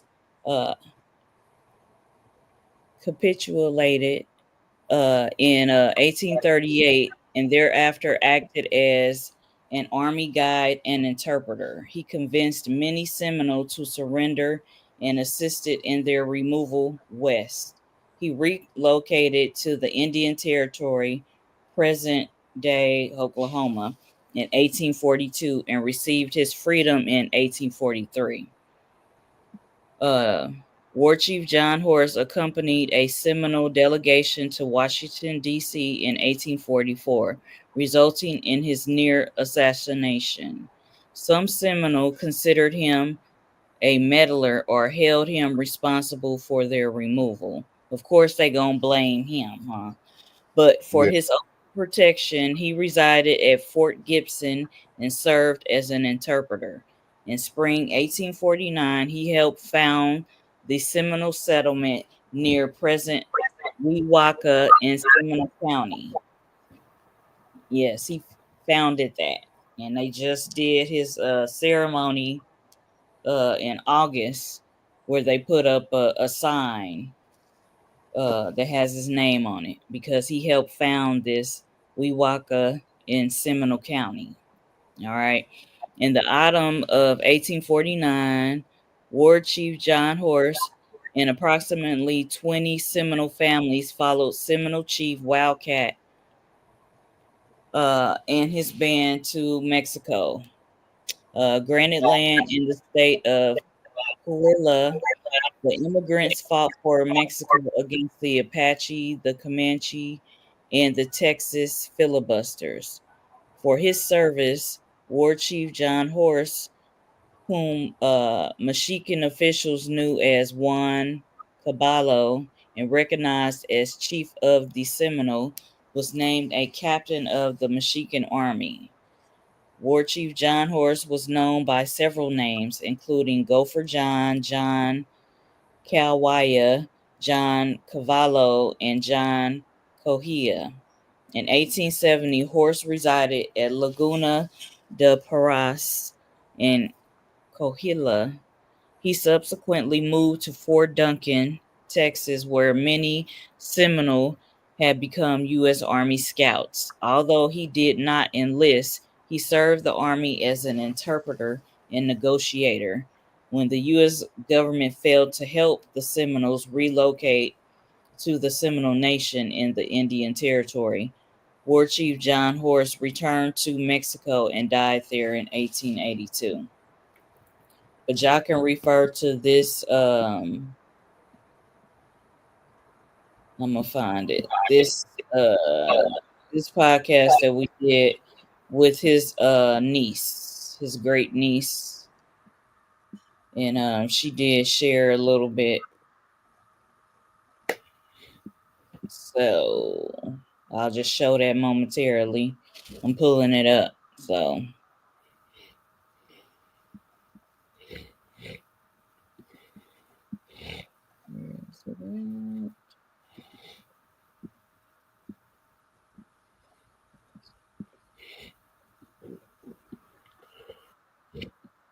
Seahall asked the question, how valuable is lineal descendancy? Oh, it's very valuable.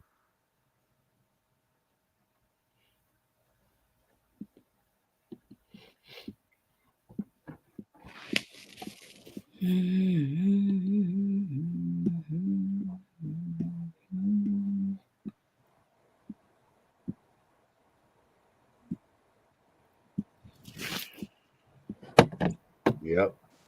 Yeah, it's this one right here. Special guest descendant of Seminole warrior chief John Horse, his sister Juana. So y'all can Of use information in there. it y'all at a later date. Y'all can view this. This was a good one. So she is a descendant of the great warrior chief John Horse, which I wanted to give props to because they always focus on the light skinned Indians and not the dark skinned Indians.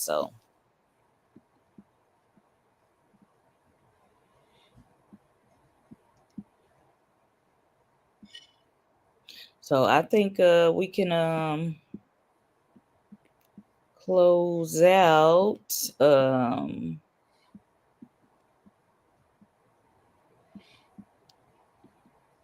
Yeah. Yeah, we can close out because they always they talk about Wildcat a lot, but they don't talk about Warrior Chief John Horse enough for me. And Yeah. let me show this little excerpt of this video, and then we gonna let y'all go. Okay.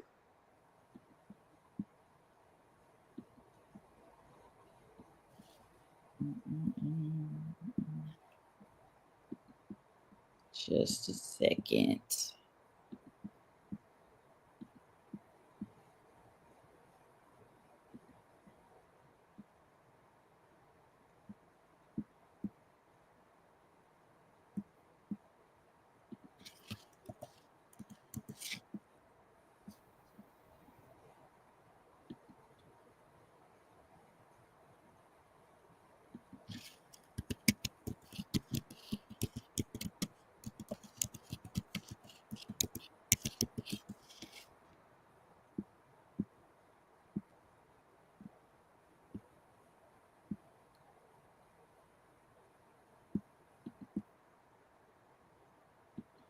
Wow. What's happening, Six Fingers? It's hard to imagine that Hollywood hasn't jumped all over this. You would think it would be box office gold because it's part Spartacus and part Braveheart and part Amistad and part Glory with a little bit of Dances with Wolves thrown in.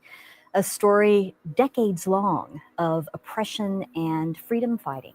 I don't understand why there hasn't been more attention to John Horse and the Black Seminoles, but hopefully we can correct this.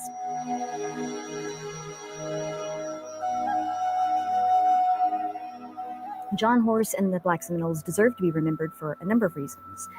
They created the largest haven in the U.S. South for runaway slaves.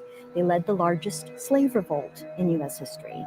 They secured the only emancipation of rebellious slaves prior to the U.S. Civil War, and they formed the largest mass exodus of slaves across the United States, moving from the Florida Everglades through Indian Territory, what would become Oklahoma, eventually locating in Mexico, where they secured title to their own land.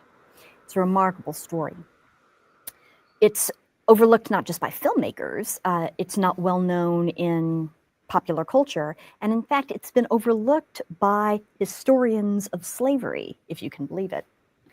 In the early 18th century, two groups in particular fled the colonial South into Spanish Florida, into the Everglades. One of these groups were Seminoles, who were migrating from the various colonies, just trying to avoid white encroachment, basically, trying to move someplace that white colonists weren't. And the other group was runaway slaves, people who were fleeing and trying to create a free life for themselves. Both were welcome in Florida. And in fact, the Spanish crown offered runaway slaves their freedom if they would defend the land for the crown, for the Spanish. So a mixed society emerged in the Everglades of intermarriage, family intermingling between these runaway slaves and the Seminoles.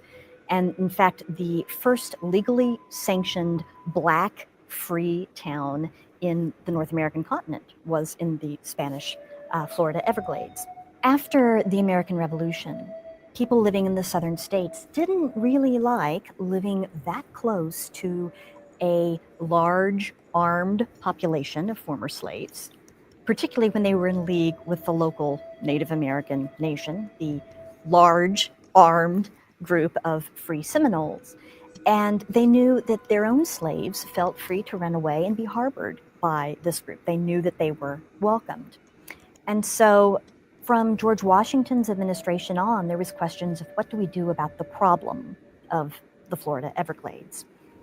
In 1818, this was James Monroe's administration, General Andrew Jackson actually moved into Florida, invaded it, not authorized to do so. He was actually pursuing justice against those who'd attacked Fort Scott in Georgia, but he did it anyway. He went into Florida and claimed it for the United States. When he seized the peninsula, he took the opportunity to execute some of the people who opposed him and also to clean out some of the areas of former slaves and Seminoles because he felt that this would make it better for annexation. The United States then soon actually bought Florida from the Spanish. When Jackson became president, he decided to make sure that the Black Seminole communities were moved out by force. So he pursued this in his policy, his larger policy of Indian removal. This led to the Second Seminole War, which was 1835 to 1842, and became the largest and costliest of the so-called Indian Wars. Because the two communities were tied together, that is, the former slaves and the Seminoles, when the Seminoles were attacked in the Seminole War, this led to an uprising of the former slaves. In April of 1836, Black Seminoles and their Indian allies moved together to create what was the largest slave rebellion in U.S. history. This wasn't just a matter of runaway slaves. More than 385 plantation slaves ran away from their masters and joined the Black Seminoles, essentially in laying waste to the Florida sugar mills, which were some of the most valuable areas, plantations in the whole continent. One Seminole leader at the time was the leader Osceola, who is justly remembered by history. Another leader who rose up at this time was John Horse, who was ethnically a Black Seminole. and who would ultimately lead his people on a long and trying exodus for their freedom. In 1838, John Horse and the Black Seminoles agreed to stop fighting the U.S. government in exchange for moving to what was then considered to be Indian Territory, which is now today the state of Oklahoma, and for legal recognition of their freedom. So despite the fact many of them were runaway slaves, they would have the opportunity to start over again as free individuals. Once they moved from the Everglades to Indian Territory, however, they found that their freedom was under attack, both by whites and by other Native Americans. In 1848, a decade after they had made the agreement with the U.S. government, the U.S. Attorney General announced that the government never had the authority, the power to recognize their freedom. And in fact, they were still, those who had been slaves, still enslaved. This was like opening season on them, basically declaring that they were there for the picking. And so they did the only thing they could do. They fled once again. Without security in Indian Territory, Horse and his Seminole ally Coacuchi promptly went to Mexico, where slavery was already illegal and had been for a couple of decades. There, Horse became famous as a general in the Mexican army, and his people found a way to make a life. Once they relocated to Mexico, things changed. When slave catchers from the Republic of Texas went over the border to try to find the runaway slaves, now free men, they met resistance not only from the Black Seminoles, but also from the Mexicans and the Mexican army itself. Eventually, the Black Seminoles, led by Horse, gained legally recognized Mexican land, Nacimiento. Why isn't this recognized today? Well, for one thing, historians tend to be historians of Native American history or historians of slavery, but there's not many that move among these subjects. And it's a bit confusing because you have both the issue of runaway slaves and the issue of Native Americans kind of blended together, so it seems to fall through the cracks. Tradition is that Nat Turner's rebellion is the big turning point in the history of slavery and slave revolt. That happened before the rebellion of the Black Seminoles, so it doesn't really fit the traditional trajectory. And perhaps most importantly, it really represents a blemish on U.S. history, not only because of the poor treatment of Native America, as represented by the Seminole War, not only the poor treatment of African Americans through the device of slavery, but also because this group really did manage to negotiate a separate peace with the U.S. government, and 10 years later, the government turned their backs on them. So it's, in multiple ways, a difficult story for people of the United States to tell. But it's worth remembering that a community of freedom fighters trekked from Florida to Oklahoma to Mexico and found ultimately peace and freedom and prosperity in lives that they could direct as their own. I recommend highly the website johnhorse.com for more information.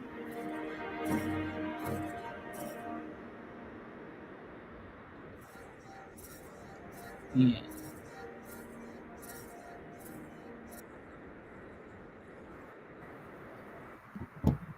All right. Let me put up the copyright disclaimer again, because I did put it up, but let's put that thing up again. It's for educational and entertainment purposes only. Let me share that one more again for them. But I wanted them to see that.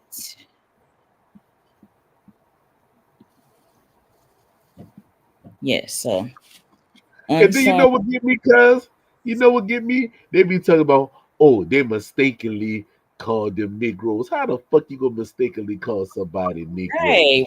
And Yeah, in that's writing, they said it was Negroes. exactly. Yeah, they just don't want to. They don't want to give our people credit. Is the thing. That's where that stems from. They don't want to do it. But they ain't got to do it. That's why we here.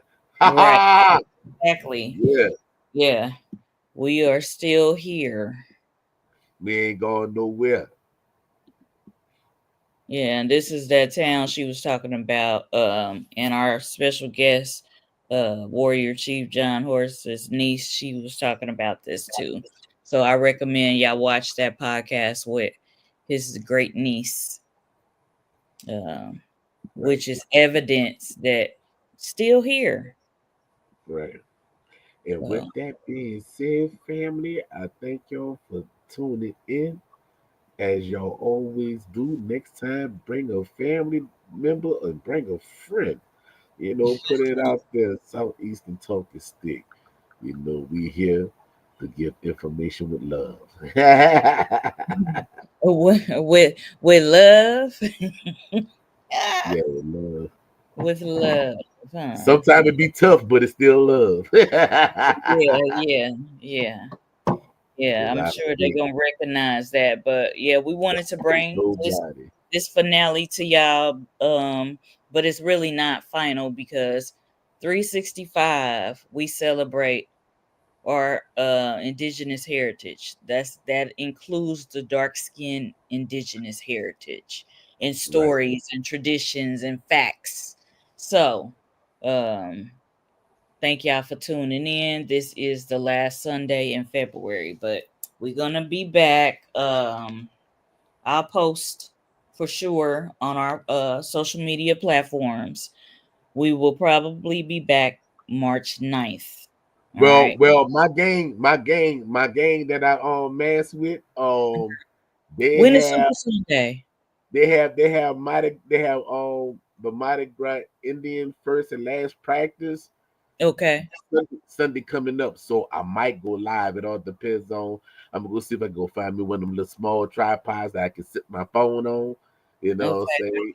And Yeah, and I got some plans in the making too, is why I'm saying the yeah, ninth. The ninth. But we'll collaborate and let y'all know. That's to be continued. But we will when is Super Sunday? oh, that's in March. I know. The Because end of March. we about to hit March, but do you know what day? It's the end of March. Okay, so you said the end of March. Okay, so that's the 30th is the last Sunday in March. Okay, all right, y'all. Yeah, just stay tuned. Y'all on our social media platforms. Just stay tuned. We'll be back, but we always gonna give y'all dark skin indigenous history on this channel, Southeastern Talking Stick Podcast. We thank y'all for tuning in. Peace to everybody. Wado Yukoki Shona Bishi. Peace.